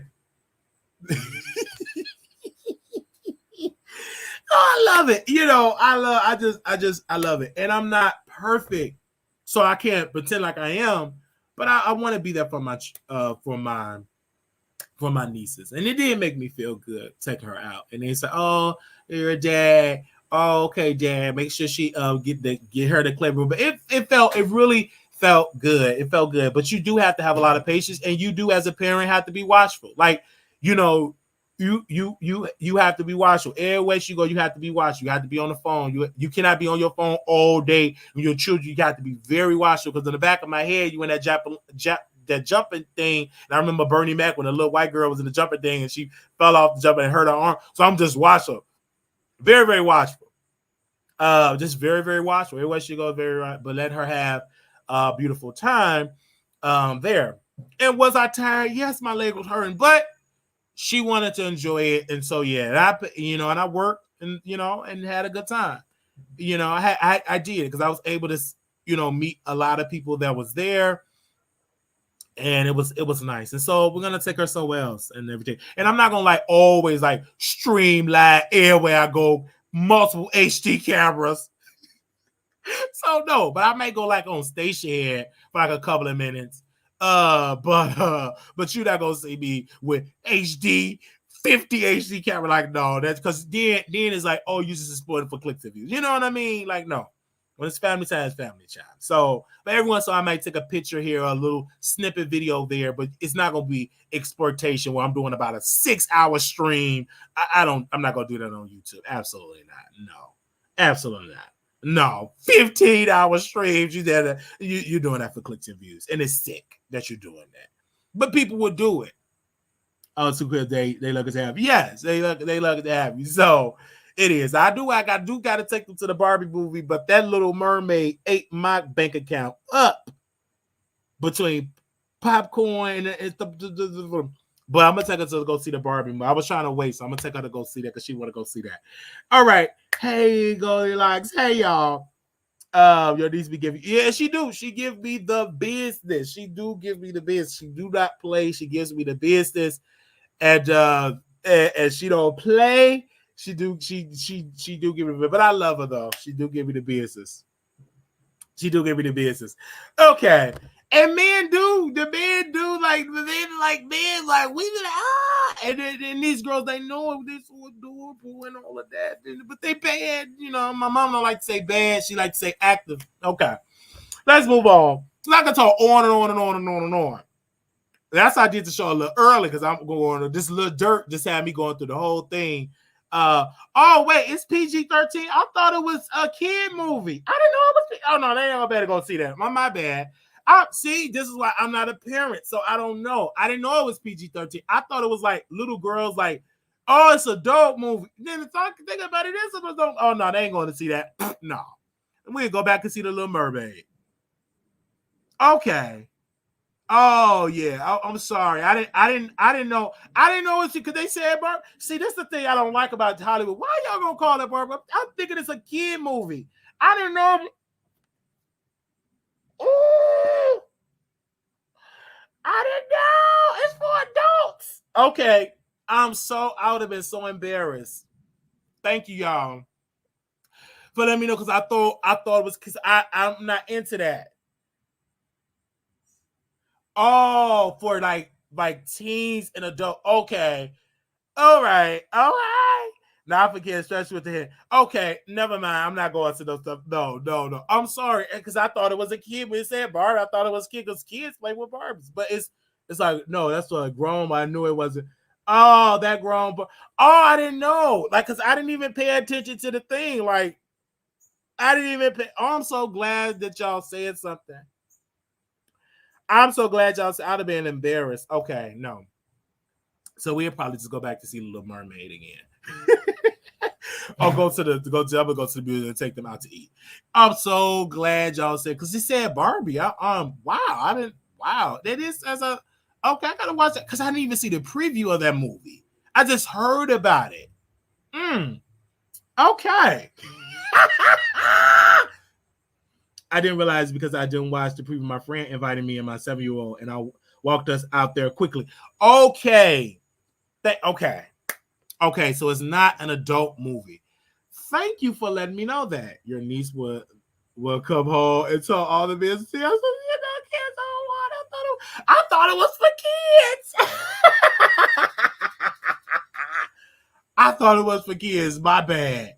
Wow, that's why I'm so glad to check in, which I thought it was for kids.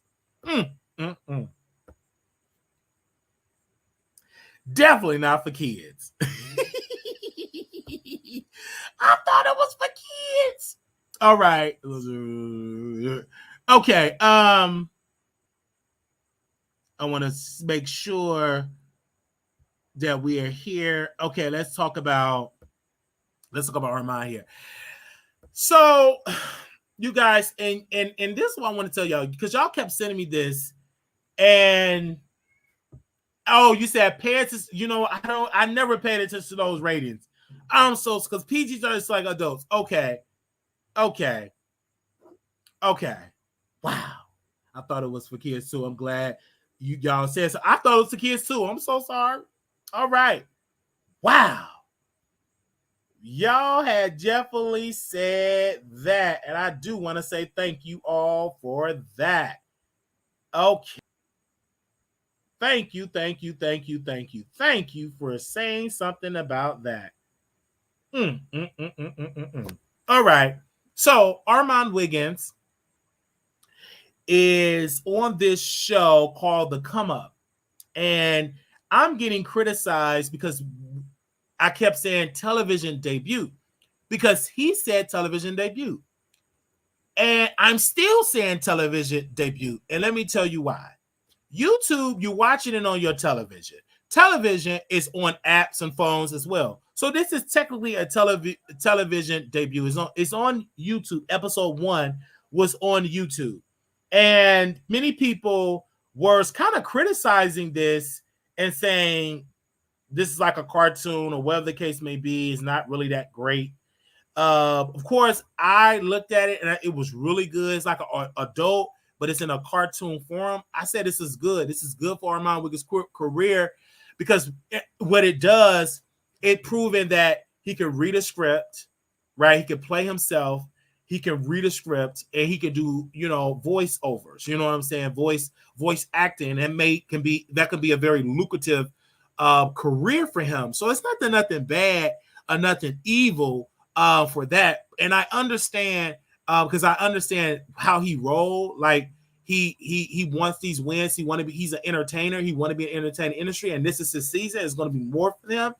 But nobody should be hating and jealous of that. And people were saying that I was going to be jealous or hating. I said, first of all, I'm not jealous or hating on this at all. I feel like it's the blackest thing to hit our screen for a long time to see creators to pick somebody like Armon and the people that's on the cast here. You got B. Simone, you got Jess Hilarious, you got Jada Blue, you got TT on here, you got John, you got Parker, Phaedra Park, Sia, you got Krishan Rock, Kevin, Leroy, Jonathan, and Armon. This is like really, really, really, really good. This is good for the creation of people that's on YouTube. You know what I'm saying? To say, hey, you can do more than just being on YouTube. So I want him to win. I think people get on me joking about a person think I hate them. No, I just say a little joke, but hate, no. Jealous, no. But I will say this is something that more creators should inspire to be. They say, hey, you don't just have to think just being a YouTuber. There's nothing wrong with being that. That's what you want to do. But you also can expand upon that, use that as a vehicle to go into other lanes of their career. And it's good to have that connection with directors because they were like, okay, Armon, you doing that?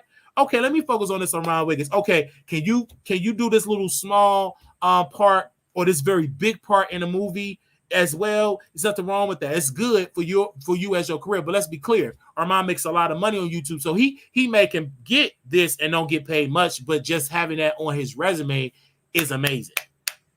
It's amazing, and I think that when I originally said I didn't see his part of it because I didn't get a chance to like view all of it, but I will. And so once I see his part and I forget the time, get his episode, then I will come back and I reviewed. I did see Jonathan because I heard his voice and I was cleaning. I was getting prepared for the show.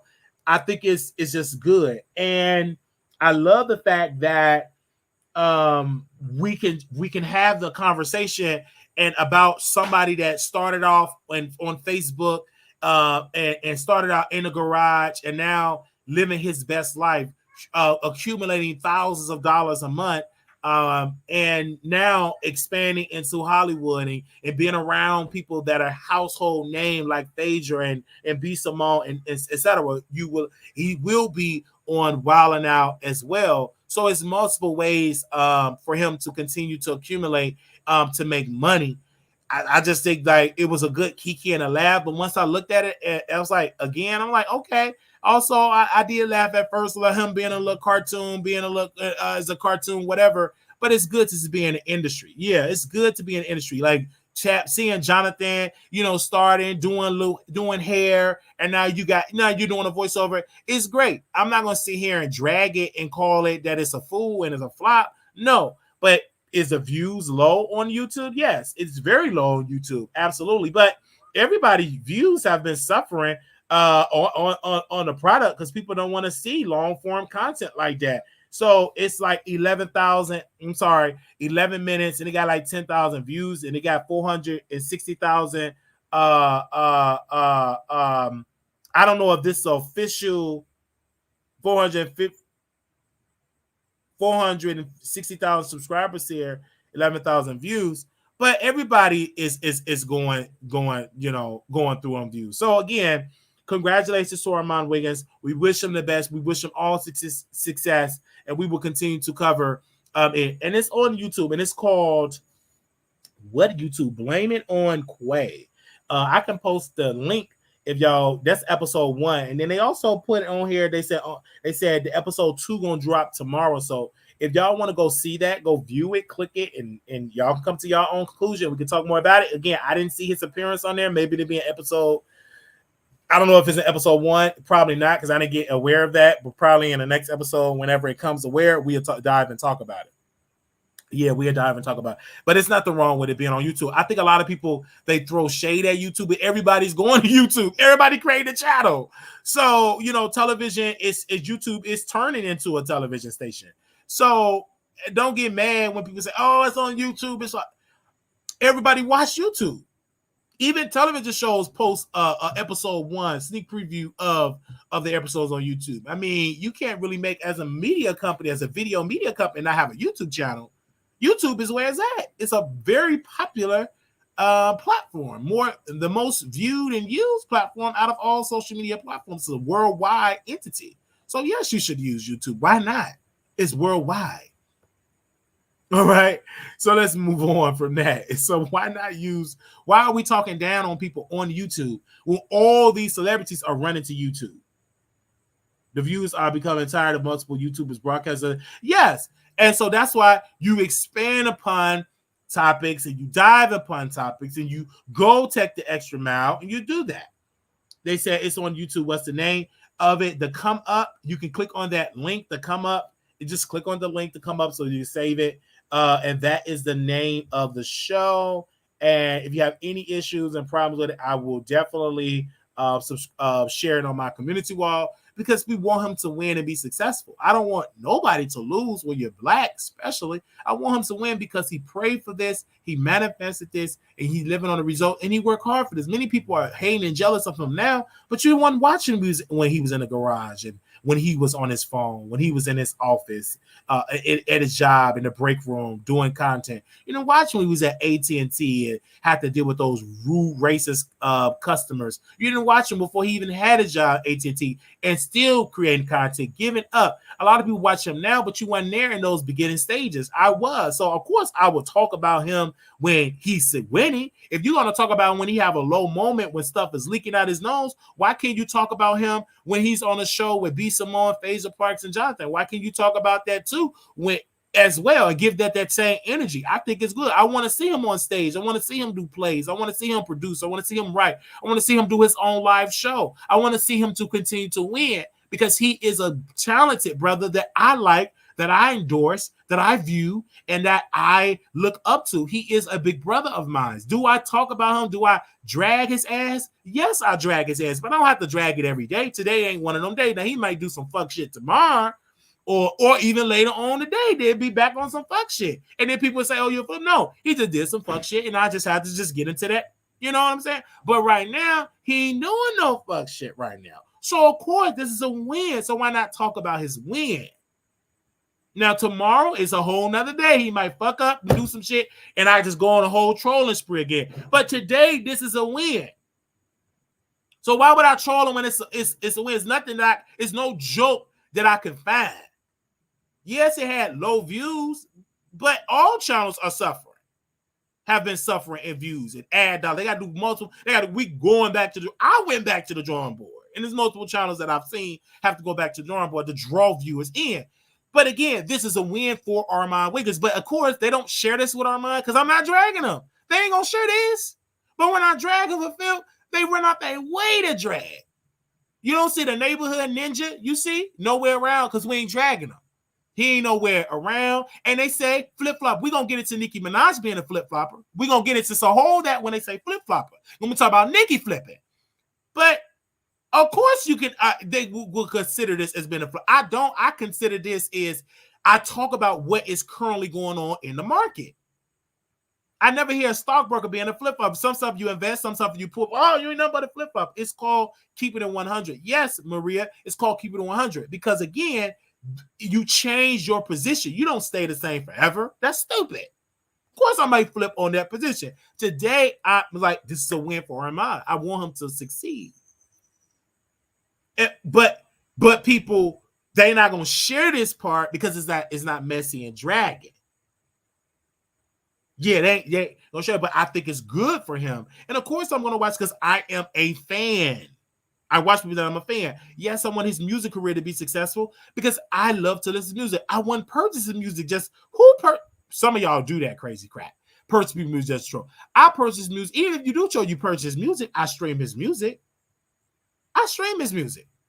Every single day that it's on my phone when I play my playlist. All his songs is on my Spotify playlist. And then I purchase all his music so it'll play it'd be on my phone instead of just on a streaming. I purchase all his records, and then I also will stream his records. So this is what I do. I will always support people that I'm a fan of.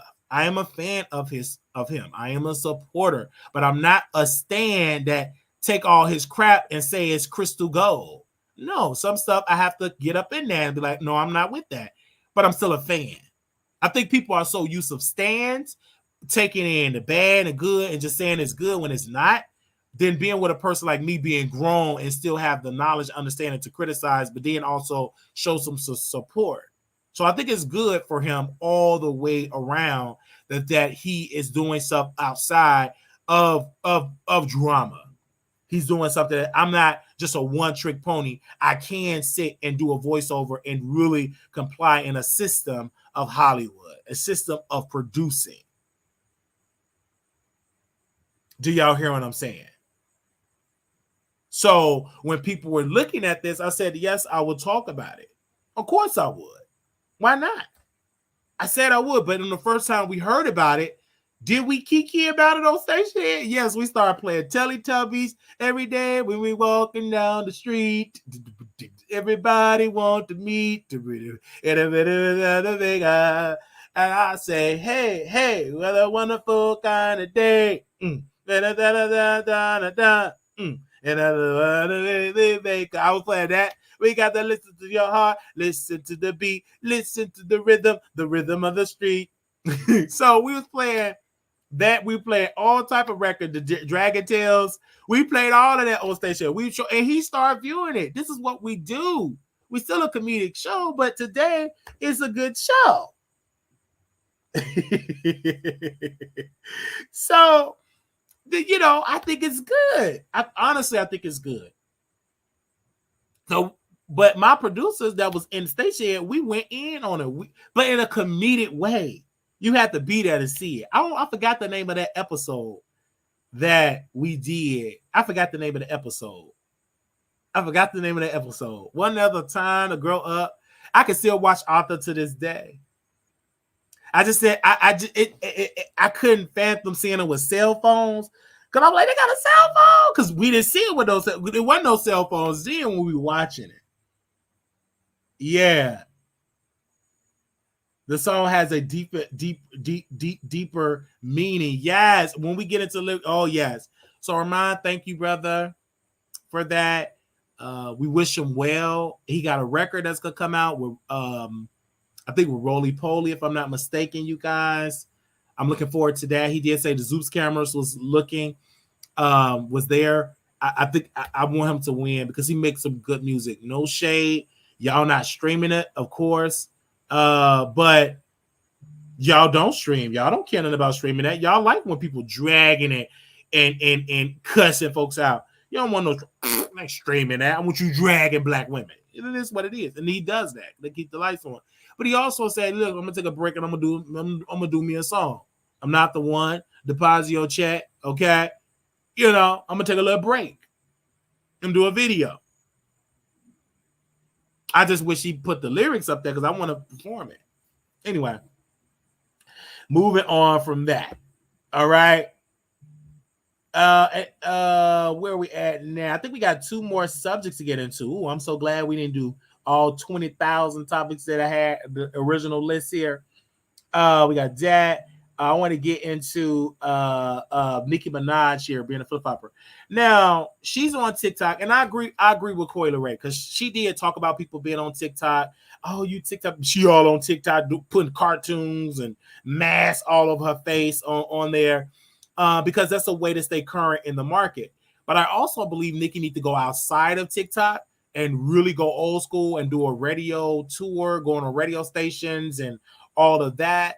But Coi Leray had a lot of stuff to say about that. She said, here you are. Let me see if I can quote her correctly about being on TikTok when you criticize people that you said being on TikTok. So give me a second. I want to pull that up here or read the tweet to you guys that she said. Give me a second while I find it in my phone here because I have to scroll down and find it. Where is it at? Because she said, quote, laughing my A all crazy how everybody who S word on TikTok back then is eating it up now. Laughing emojis, all. And of course, you're going to be dragged from the barbs. They're going to drag her for putting that tweet out, for saying, many people were saying, how you criticizing her being on TikTok when her TikTok got more clicks and views than your album sales, etc. But also she should be criticized because she did come against the TikTok community, and now she's bragging about TikTok. She had to get with the program. A lot of older artists, they feel disrespected that back then there was none of these components that you really had to have true skill, true talent to accumulate an audience. Now you could be talentless and get an audience and still sell. You can still go viral. And your song, no matter how trashy it is, can still chart on the charts, and it ain't that well produced. I mean, she's just one of those older artists that have to get caught up with the times. She talked with her team. They show her the data. They showed her the numbers, how that will help her bottom line. She got with the program. Many other 90s artists can't get with the program. That's why they can't sell, because they're so caught in that old way of thinking. You cannot think like in the 90s. We are in a generation where technology is evolving. You got to be a part of social media. You have to. Even Beyonce is on social media. So if the queen is on social media, why can't you not be on social media? You got to be involved. And some of y'all got to do more. So it's a good thing that Nicki Minaj stay current, and that's why she's where she's at. And that's why a lot of people don't know who Lil Kim is, because Lil Kim come from a generation where she don't do social media. She's a very private person. But once she start opening up, and hopefully she does a lot when she write a book, you will see the audience reward that. They reward that. Just like I said, I had 39 cents. Well, I didn't have 39 cents. It was 16 cents in my in the show account. And then somebody cashed up $100. So it's no longer at a low number, the alert. They took the alert off being low. Cashmo or something that's called. So, you share. And so it's good in the market. It's good. You got to do shorts. You got to do this. You got to change in the industry because the industry is evolving. That's you got to study the industry that you're in. So is I mad about that? No. Is she considered a flip-flopper? But hell yeah, because y'all said I was a flip-flopper. So why could she be a flip-flopper? Homegirl says she don't do she ain't with the TikTok. Now she with the TikTok. But y'all ain't calling her no flip-flopper because y'all are unicorns. So I don't think she had flip-flop because she's a unicorn. You make excuses for the crap that she flips on. So Coi Leray is calling out. Yes, we can understand that Coi Leray is trying to beat Nicki in a beef so she could do a diss record and go viral, just like Lotto record. But you gotta understand, Lotto record was just good. It just took off. It was just a good record. And she wasn't blatantly like calling it out. It was just a good record. They said, Wiley, you ain't nothing but a flip-flopper. Okay.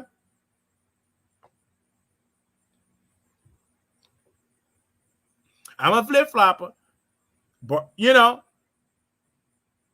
but again, I think that she need to really work on when it comes to album, and she need to do more radio press, international press, because America is going to judge it by if it go number one.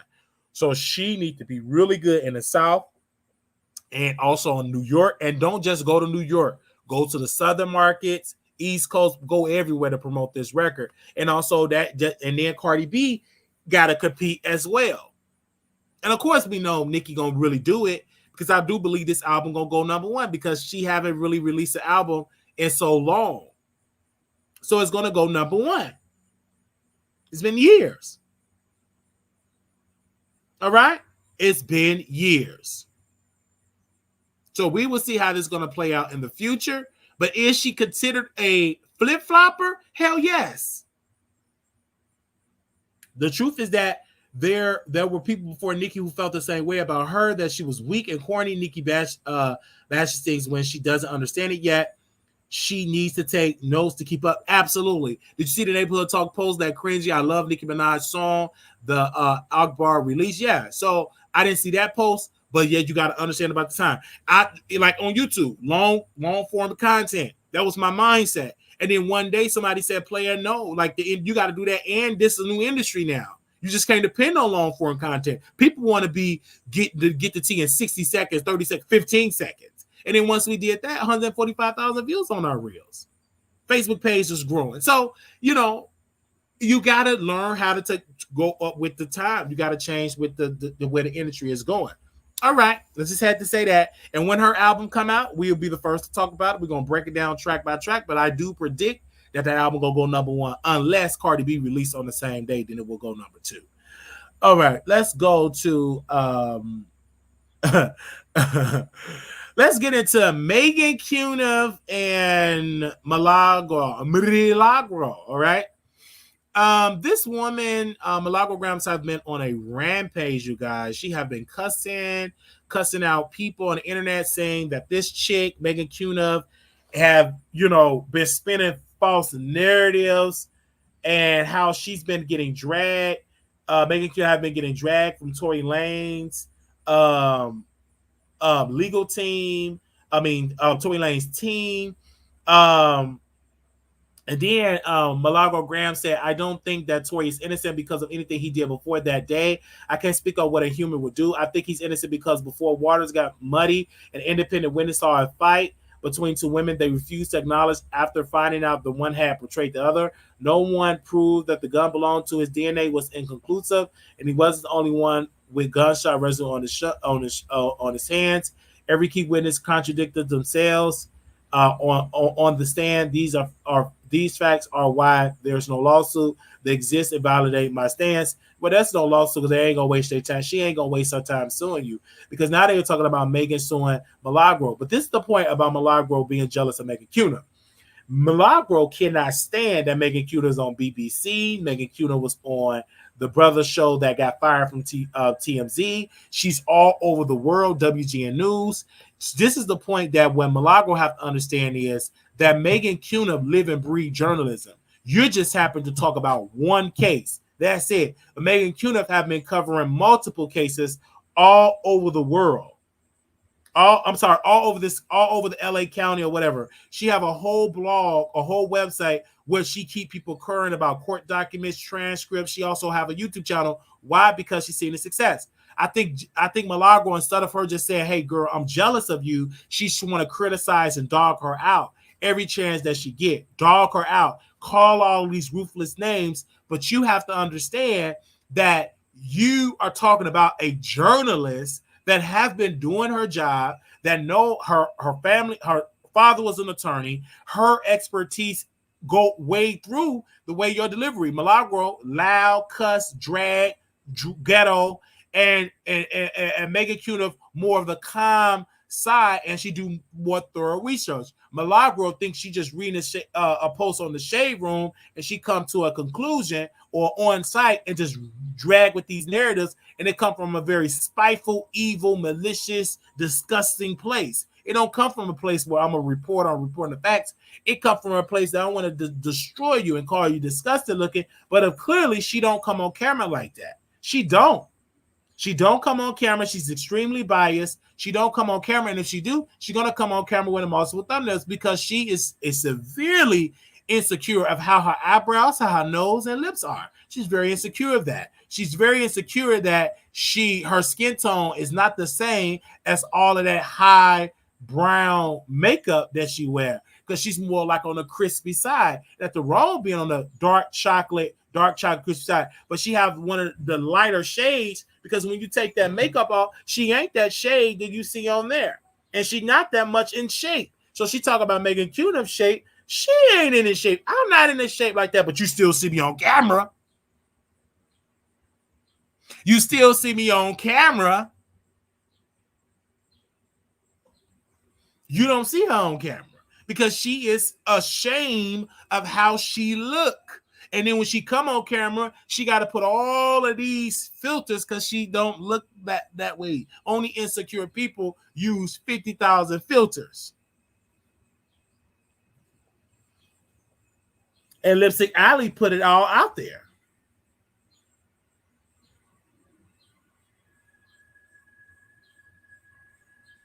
Lipstick Alley put it all out there.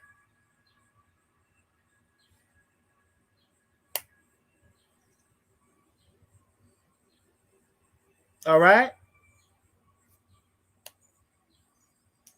So that's all I have to say about that. She just upset that Megan is being respected as a journalist. You don't see Milagro on any of these media outlets. Only thing she does is spew hatred on her station head. And then when you confront her, she got nothing to say. She's not used of a calm, still voice. I'm not going to match your energy of drama.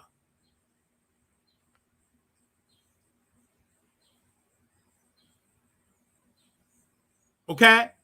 It's a difference between wearing shade, like a little light makeup. But her, I've never seen a newscast with filters. and people disagree with me. That's fine. But I'm going to give my opinion. I believe Milagro Gramz is jealous of Megann Cunniff. And Megann Cunniff have a whole website where we subscribe to and pay a monthly amount to.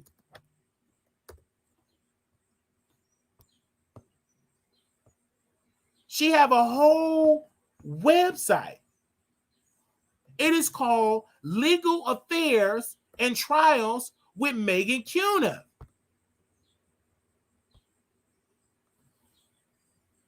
And then when you go on there, she's not just talking about Tory Lanez. She's talking about a plethora of things.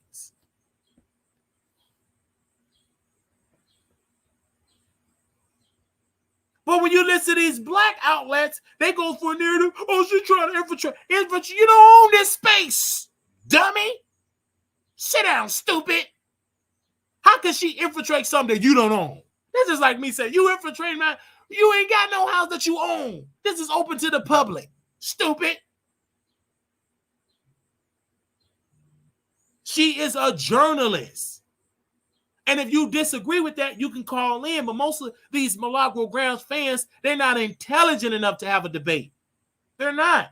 Because when they want to wake up off that and challenge her, she cuss them out and block her. But we always use a theory. I say, that woman is jealous. It's in her chest.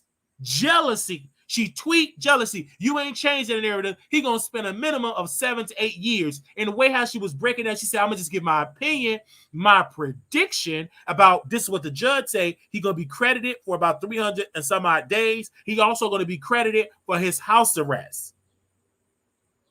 It's clear and precise. When I go to Megann Cunniff page, she got timestamps, clear and precise. Milagro Gramz, she do a 60,000 hour feed. It's the narrative get lost. She's clear and precise, Megann Cunniff, clear and precise. You go to her writings, clear and precise. You can fact check it. It's there to the point. It's up to the point. And I understand when Armon, I have to bring to, do I have a picture of them, Paul? I think you put a picture of them up. It's in the system because I remember you downloaded. You said scroll up. Oh, that's the one. Thank you. So even him, he was like, well, y'all didn't post my post in there. Yes, the Neighbor Talk did not post your post because the Shade Room posted you. So there is in the competition of the Shade Room. So they're going to post Megann Cunniff to show that we're trying to be different. Let's show Megann Cunniff part. You're in a very competitive world. But and then he said, well, thank you to shout out to Angie. But you can't say keep on saying shout her out because you criticized Megann Cunniff of getting all this program promo when it was Angie from the Shade Room when it was promoting Megann Cunniff wall-to-wall coverage. Multiple posters, all 10, 12 posters a day of Megann Cunniff tweets. So you shout her out and say thank you, Angie, but then you want to criticize Megann Cunniff. That's stupid because it was Angie from the Shade Room that approved the Megann Cunniff being promoted as Megan the reporter. Megan, oh, she's credible. Let's put her up there. But then you giving her the smoke when it was your own black sister Angie, your black brother Kyle, black brother Jason, black sister Rod, Jasmine, they all put Megann Cunniff on this pedestal. They did not promote Armon and Milagro. They didn't. So take that smoke with the black folks that put her on the platform. You giving it to her, that's an unfair treatment. Why are you giving her the smoke when they put her on that pedestal? They put her up there. They put her up there. But none of them had the courage to criticize them. These were the black blogs that put Megan up on this level.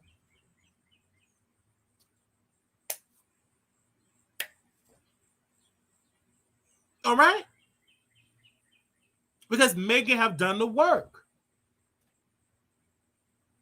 Now, and then they ain't gonna talk about no more case. She the one that told us about Smokey Robinson got a lawsuit coming down. I would have never known that. I would have never known it. I would have never known that Smokey Robinson got a lawsuit. I think it's ex-manager suing. I learned that from Megann Cunniff. But they so busy because they're small. They're thinking small. And she gonna break down that case. But Armon and Milagro is in a bad place because I believe they're banned from the court. So I don't know if they can go in a court session. I don't know. I got to verify that. I don't know if that's like a lifetime ban or they can challenge it and they can still go to other cases. I can't speak on that because Armon was able to go get that letter from Mario letter and everything. They said, why you didn't post that? I'd already talked about Mario on the reel. I don't need to post that damn letter. And I'm definitely going to read it in I said he was wrong to do it. And I got my 145,000 views on my reel. I'm good. I didn't need to post that letter. And I wasn't going to post it. I don't need to read it. He was wrong for writing it. It didn't work. It would only work for me to read it if he got let off. And he did.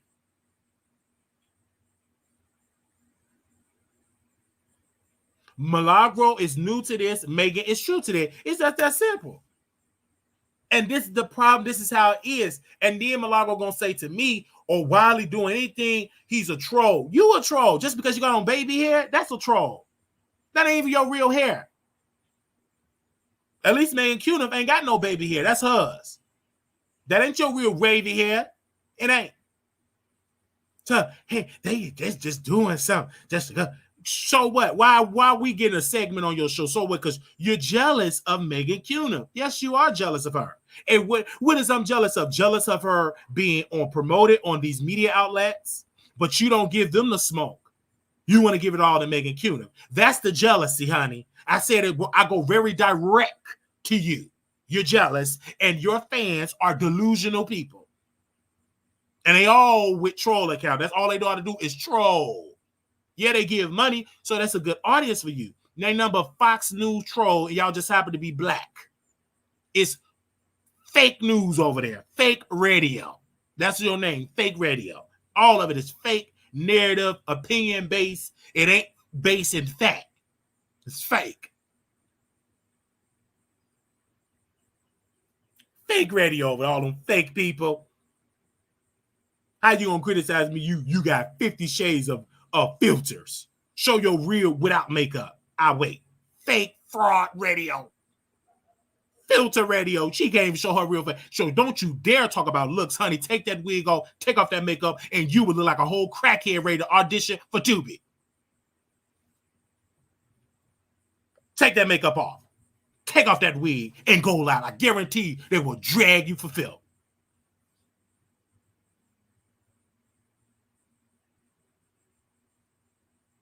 Filter radio. Filter. Go there live without a feature. Go there without makeup. With that wig. Guarantee you'll get dragged. I seen them real pictures on Lipstick Alley. Hashtag surviving my radio on Lipstick Alley. You look disgusting. Look like you ready to go to the food stamp office right now saying you hungry and feed all my babies. That's how you look. Look like you just, it looked like you just escaped a house fire.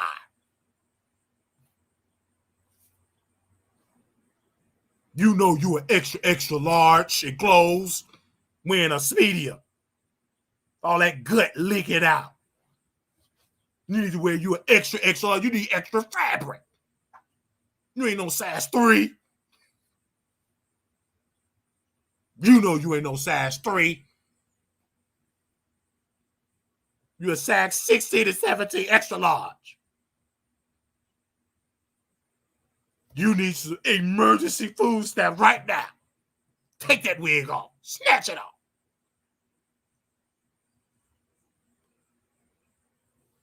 And Megann Cunniff, she gonna look at black folks acting up and she gonna monetize. That's what white folk, they've been doing it forever. Y'all entertaining her. And then Armon, I know I gotta read you right now. I took a break off that show because I'm a little pick. I see you right there looking. So you got to get the smoke too. I just want y'all to know we shouldn't promote Megann Cunniff. And then you try to throw me in the mix, trying to boost up my ego. I want Wiley to win because he black.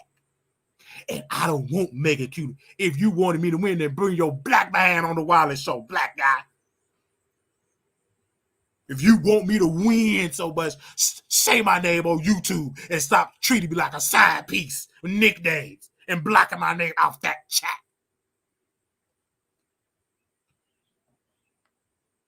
If you want me to win, then you come over here and help me to win then, sir. Sit down with your hypocritical self trying to tell me not to talk about Megann Cunniff when you talk about her all the time. You hypocrite. Now, next time you go in that pharmacy to try to get them Percocet, I'm going to send a report to this, so don't give it to him. He a whole addict. I'm getting kind of pissed off because I'm kidding. I didn't want to read him right there. I was going to leave him alone right there, Lord. You know I was going to leave him alone. I was going to read him, but I'm triggered. Get up on that station there. I want Wiley to win. You don't want me to win, you devil. You want me to win, you'll put my name in the title. You wicked demon, you. I want Wiley to win. Sit your hypocritical self down.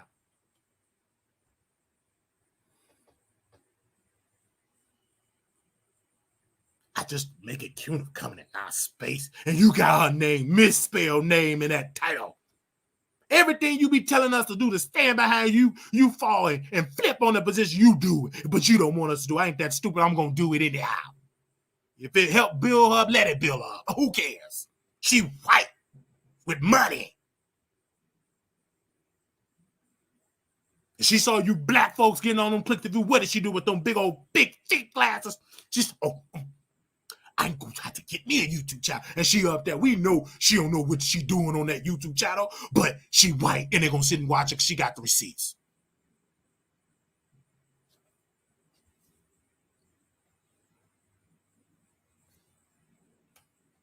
Why we with that mad?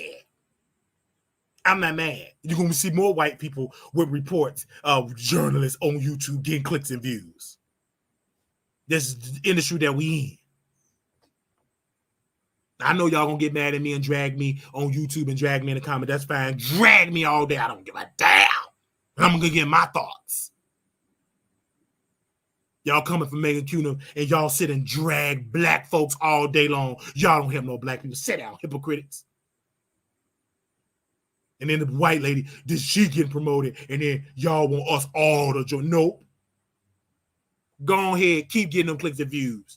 Keep reaching out to Armon. We didn't even know Megann Cunniff reached out to Armon for an interview. Y'all showed that. So y'all keep promoting. I don't have more views than you, Armon, stupid. Y'all got more views than me, and y'all talk more about Megann Cunniff than I do. Dumb and Dumber, Miss Filter, and Mr. Percocet. Sit down.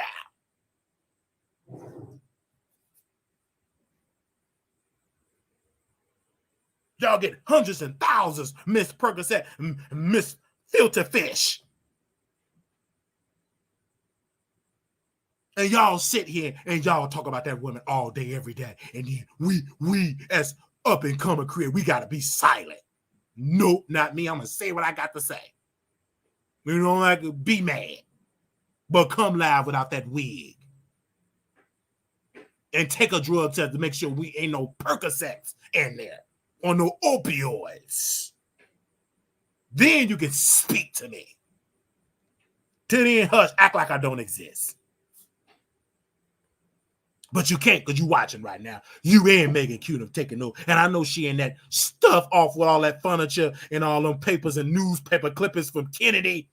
I know she in there laughing, turning red, glasses foggy. She watches everything because she was dropping that link in my chat on Facebook. She was just dropping her link. We had to give her a good old block with them foggy glasses. All right, let's go. Let's open up the phone lines if y'all want to call in, because I'm done. We over our time. We over our time here. We over our time. I told you I flip. You see how quick I flip-flop on that position? In the words of Milagro, she said I'm two-faced. She have the audacity to call me two-faced. The lady like a whole nother person when she ain't got on that makeup. That's two-faced. Look like a transformer. And you have the audacity to call me two-faced, baby. You a whole nother shade when that makeup is off your face. You see that? That ain't me, but I put that logo since we all up there trolling. Let me put this as the face. You know my eyes ain't straight. I said, make it straight, don't make it cocked. But the next one, I might make it cocked. Make the lips, make it perfect.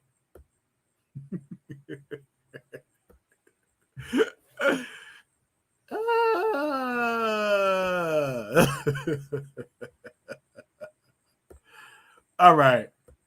Let's put the number on there. Anybody want to call in? Anybody want to call in really quickly? Give me a second. I do want to open up the phone. I don't think I opened it up last time. Oh, no, we didn't do a live yesterday. I'm sorry. We did members only. So we talked. All right. 972-674-9462 is the number. Okay. Is the number. Anybody? Okay. I want to make sure I'm going to have that up really quickly. But that's what I have to say about that. That's what I have to say about that. All right. Everybody do their channel differently. Everybody, we go live once a day.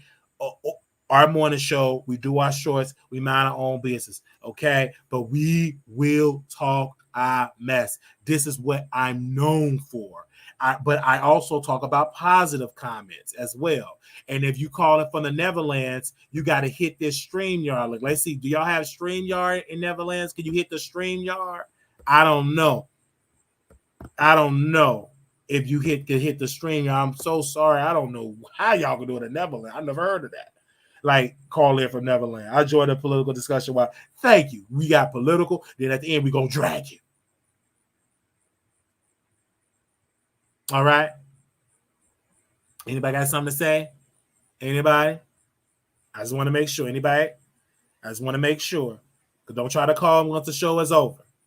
Now it's to call me. All right. 972-674-9462. If you got something to say.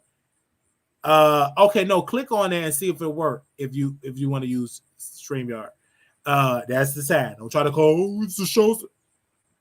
No, the show not still going on. All right, and we was on time today. We was a little early today. Okay, let me check my notes. Okay, we got a couple of subjects that we didn't talk about in this episode. We'll talk about tomorrow. Okay, yeah, we'll talk about tomorrow.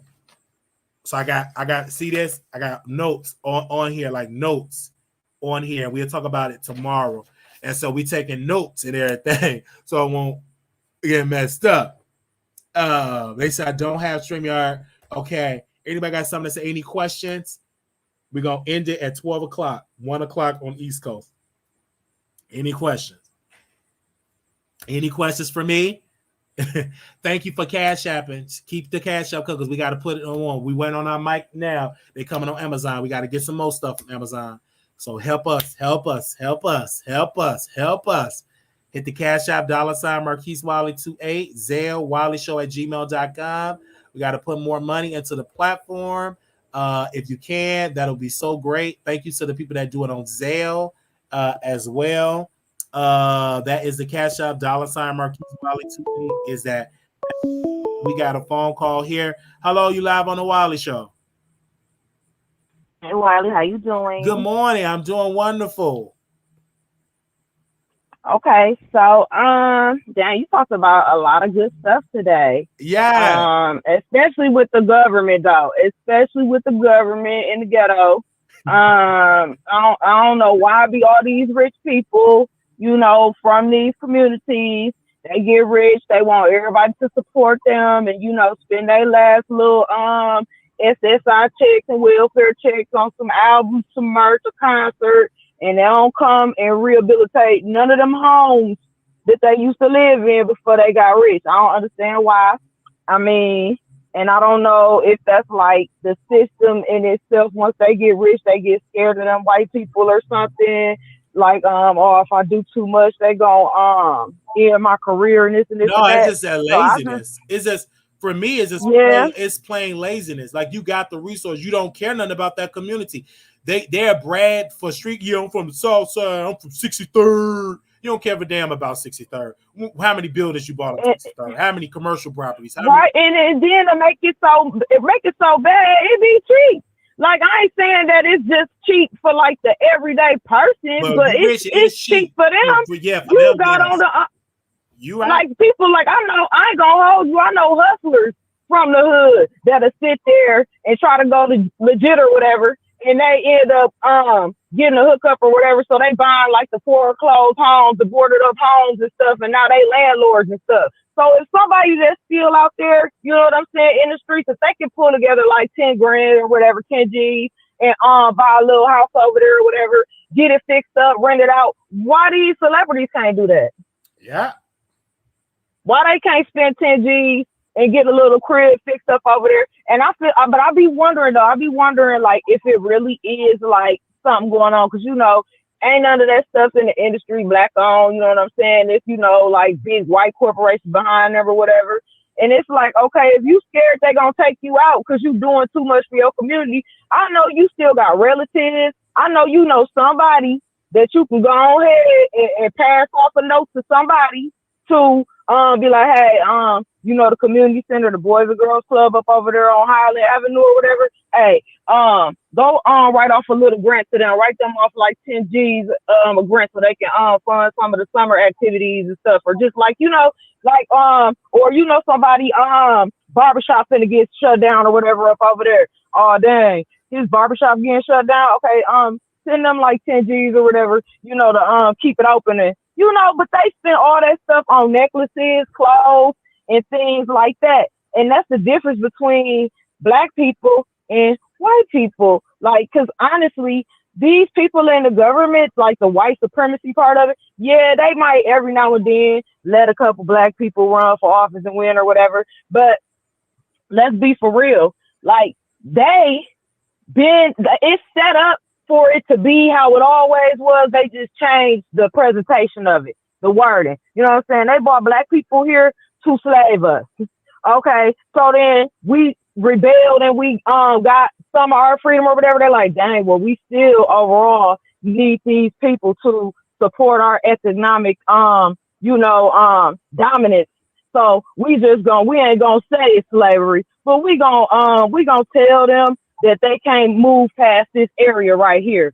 And we gonna let them make about this much of money right here. We gonna have this meeting, you know what I'm saying, but we ain't gonna invite Kamala to this one, you know what I'm saying? She ain't gotta know about this. You know what I'm saying? It's like they been sitting in offices and things, writing up paperwork, drawing up maps. They know probably where every nigga in the world right now. And they know how far niggas gonna go in America. They do. And it's sad. And it's like, how can these people constantly get together, had these meetings in these rooms with the doors closed, sign off all type of laws and restrictions on black people, but then it ain't some black people with some money that know how to get in a room, close the door, look at the same map, know where they people at, know what they gonna provide for their people, make a plan to build up their people, and Bob and Rick and Rich or whoever they is, they ain't in the meeting. You know what I'm saying? It's like them people don't have to know everything we about to do. You know what I'm saying, for our community? Because I was watching the Breakfast Club, what was that, the other day, and the people was on there from the Fearless Fund. You know, they some white dude trying to sue them, you know what I'm saying, for what they say, suing them for being racist because they providing grants to black-owned businesses and stuff. You know, and so they saying they racist because they ain't giving none to white people or whatever. As if we getting anything anyways. You know, we don't hardly even get much, but they want to take away the little stuff that we got. You know what I'm saying? It's like, y'all can still have Fearless funds, grants, and all that stuff. You ain't even got to write it down. We know where our people at. We know where people need money at. These rich black people know where the hood at, but they get all this money and they act like they don't see it down there no more. And it's just like, I don't know why we can't, you know, understand that we got to start not just yelling at these white racist people. It's not everybody white not racist, but the white racist people in government, instead of yelling at them and begging them to treat us fairly and do something for us, they're not going to do it. They was never finna do it. They might give you a little bit to just, oh yeah, we don't want no uprising, but they don't want us as black people to go far economically, because every time we got, like, you know, a little bit better in certain areas, they bomb it, blow it up, tear it down, all type of stuff. It's like we need to start taking notes from what Jim and Bob do, which is sit there and smile at you while they getting ready to cut your throat. They smile at you. They know what they about to do, and they don't tell you. When black people go start doing stuff and not telling nobody? You know what I'm saying? Until it's done. You know what I'm saying? Like, I don't get that. Like, I don't understand that. Like, but yeah, so yeah, that's on the government part of it. But then, as far as Armon and Milagro, that whole situation was irritating to me, because Armon wants somebody to be racist against him so bad.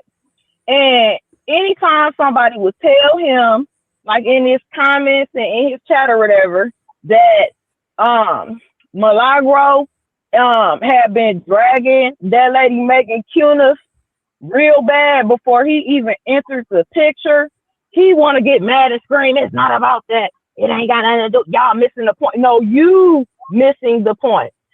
I'm quite sure even you can't say nothing about Milagro without a few of her followers and, you know, stands coming over here and trying to check you. Milagro ain't did this.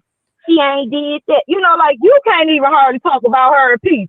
They was lighting up that. I will go to get updates on the Tory trial or whatever from Megann Cunniff, and her whole comment section full of people repeating exactly the things that Milagro be saying on her radio show, word for word, spamming that lady, harassing that lady comment section the whole time before they went in there dressed up like the Temptations and the Four Tops together, like literally. So it's like you go into a beef that was already going on, and then Milagro, she's so slick and grimy.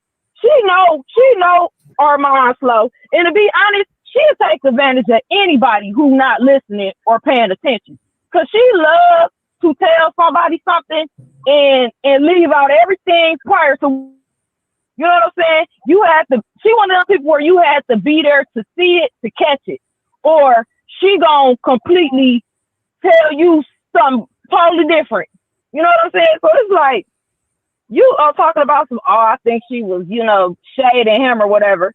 Okay, you not finna get nobody to take a picture of you and talk about what you got on, because you came in there dressed like a picnic blanket, busting out your clothes. Why was you up there looking like that anyway? So ain't nobody finna, you know, give you a compliment or take a picture of you. As a matter of fact, Tory walking past you because you embarrassing. So you already feel some type of way about that. They done caught your back busting out, you know what I'm saying? You got on cankles. I mean, you got cankles and stuff, you know what I'm saying? Your clothes tacky, look like came from Family Dollar for a few dollars, and you up in LA like that, looking country and Bama. Oh, let me stop. So then Armon, he get a little bit of attention. Milagro is mad. The last thing she ever want is for Armon to like or get along with the lady that she feel like, blocking her or getting in the way of her spreading lies that she been spreading for the last few years. So it's like, you've been spreading all these lies for years. And yes, she was lying. People keep acting like she was not lying. Like, I was there. I was listening to her. She was lying. It went from, she know everything. The family told her she can't say nothing because, it's too early. She can't wait for everything to come out. Then it went to, Tori didn't tell her nothing. Da, da, da. Then she get excited and she talk too much. So really, if somebody wanted to really frame Tori or whatever, if they felt like listening to her, like 10-hour-a-day shows or whatever, and comb through it, she was telling all Tori business and telling the whole plan on her show all the time, because she just want to prove something to somebody that she knows somebody and she knows something. So it's like, yeah, just leaking stuff. The stuff was leaked. They blamed it on, what was that, Rock Nation, after Tori got caught up in court. Before he got caught up in court, it was just funny. Yeah. Big, ain't no DNA on a gun. Somebody, we knew already. Milagro said that her academics got the DNA results from the same person. You know what I'm saying? And that was before they started lying and saying it was Rock Nation. Like maybe, I don't know how long before that. Well, it was before Tori went back to court again. So then when he got in trouble, because they thought that he was going to get away with all that BS, but the prosecutors weren't playing. When he got in trouble, that's when they switched up where they got that information from. And, and it's illegal. If you got a gag order and your evidence is supposed to be sealed, you are not allowed to disperse that to bloggers, YouTubers, or anybody because it's sealed. That's breaking the law. Why do they keep thinking it was okay for Tori to break the law? That shows his character right there. If you're going to be deceitful and knowingly break the law, then you trying to tell me you innocent when you lying and you can't obey a no contact order? That's not, then I don't get it. I don't know. It's just too much. I can go on and on about them because I saw too much stuff going on with that. But yeah, I just wanted to tell you that it was good, especially the politics. You did that politics part. Thank you so very much. Thank you, ma'am. Thank you. I definitely will be back tomorrow morning, get more involved in some more stories. This is good because we always got to keep you aware of the news. Thank you, ma'am, for calling in. All right, Wally, have a good day. All right, thank you. Good day. Okay, that was it for the calls. For the people for calling in, thank you all for that. For calling in. If you want to contribute to the show, $ Marquise Wally 28. If you want to contribute, Zelle Wally Show at gmail.com, $5, whatever amount you have, because it goes right back into this to help keep the lights on. God bless you, and thank you all for that. Also, we want to say we'll be in Vegas October 6th through the 9th. October 6th through the 9th, we will be in Vegas. Email me, WileyShowProductions@gmail.com. You always send another message of like a list of things that we're going to be doing. We just need a count of how many people. I can kind of estimate of how many people are coming. If you bring a friend, let me know because we got to make a reservation at a restaurant that we want to go to and support. So if I don't hear about it, I just add you in a number. Just say, a number that for that.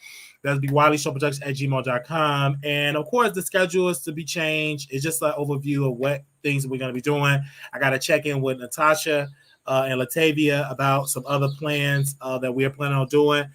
Please bring money because we will be taking like Ubers and Lyfts. It's not that much money because we're going to be splitting it. And sometimes I may pay for a ride. You may want to pay for it.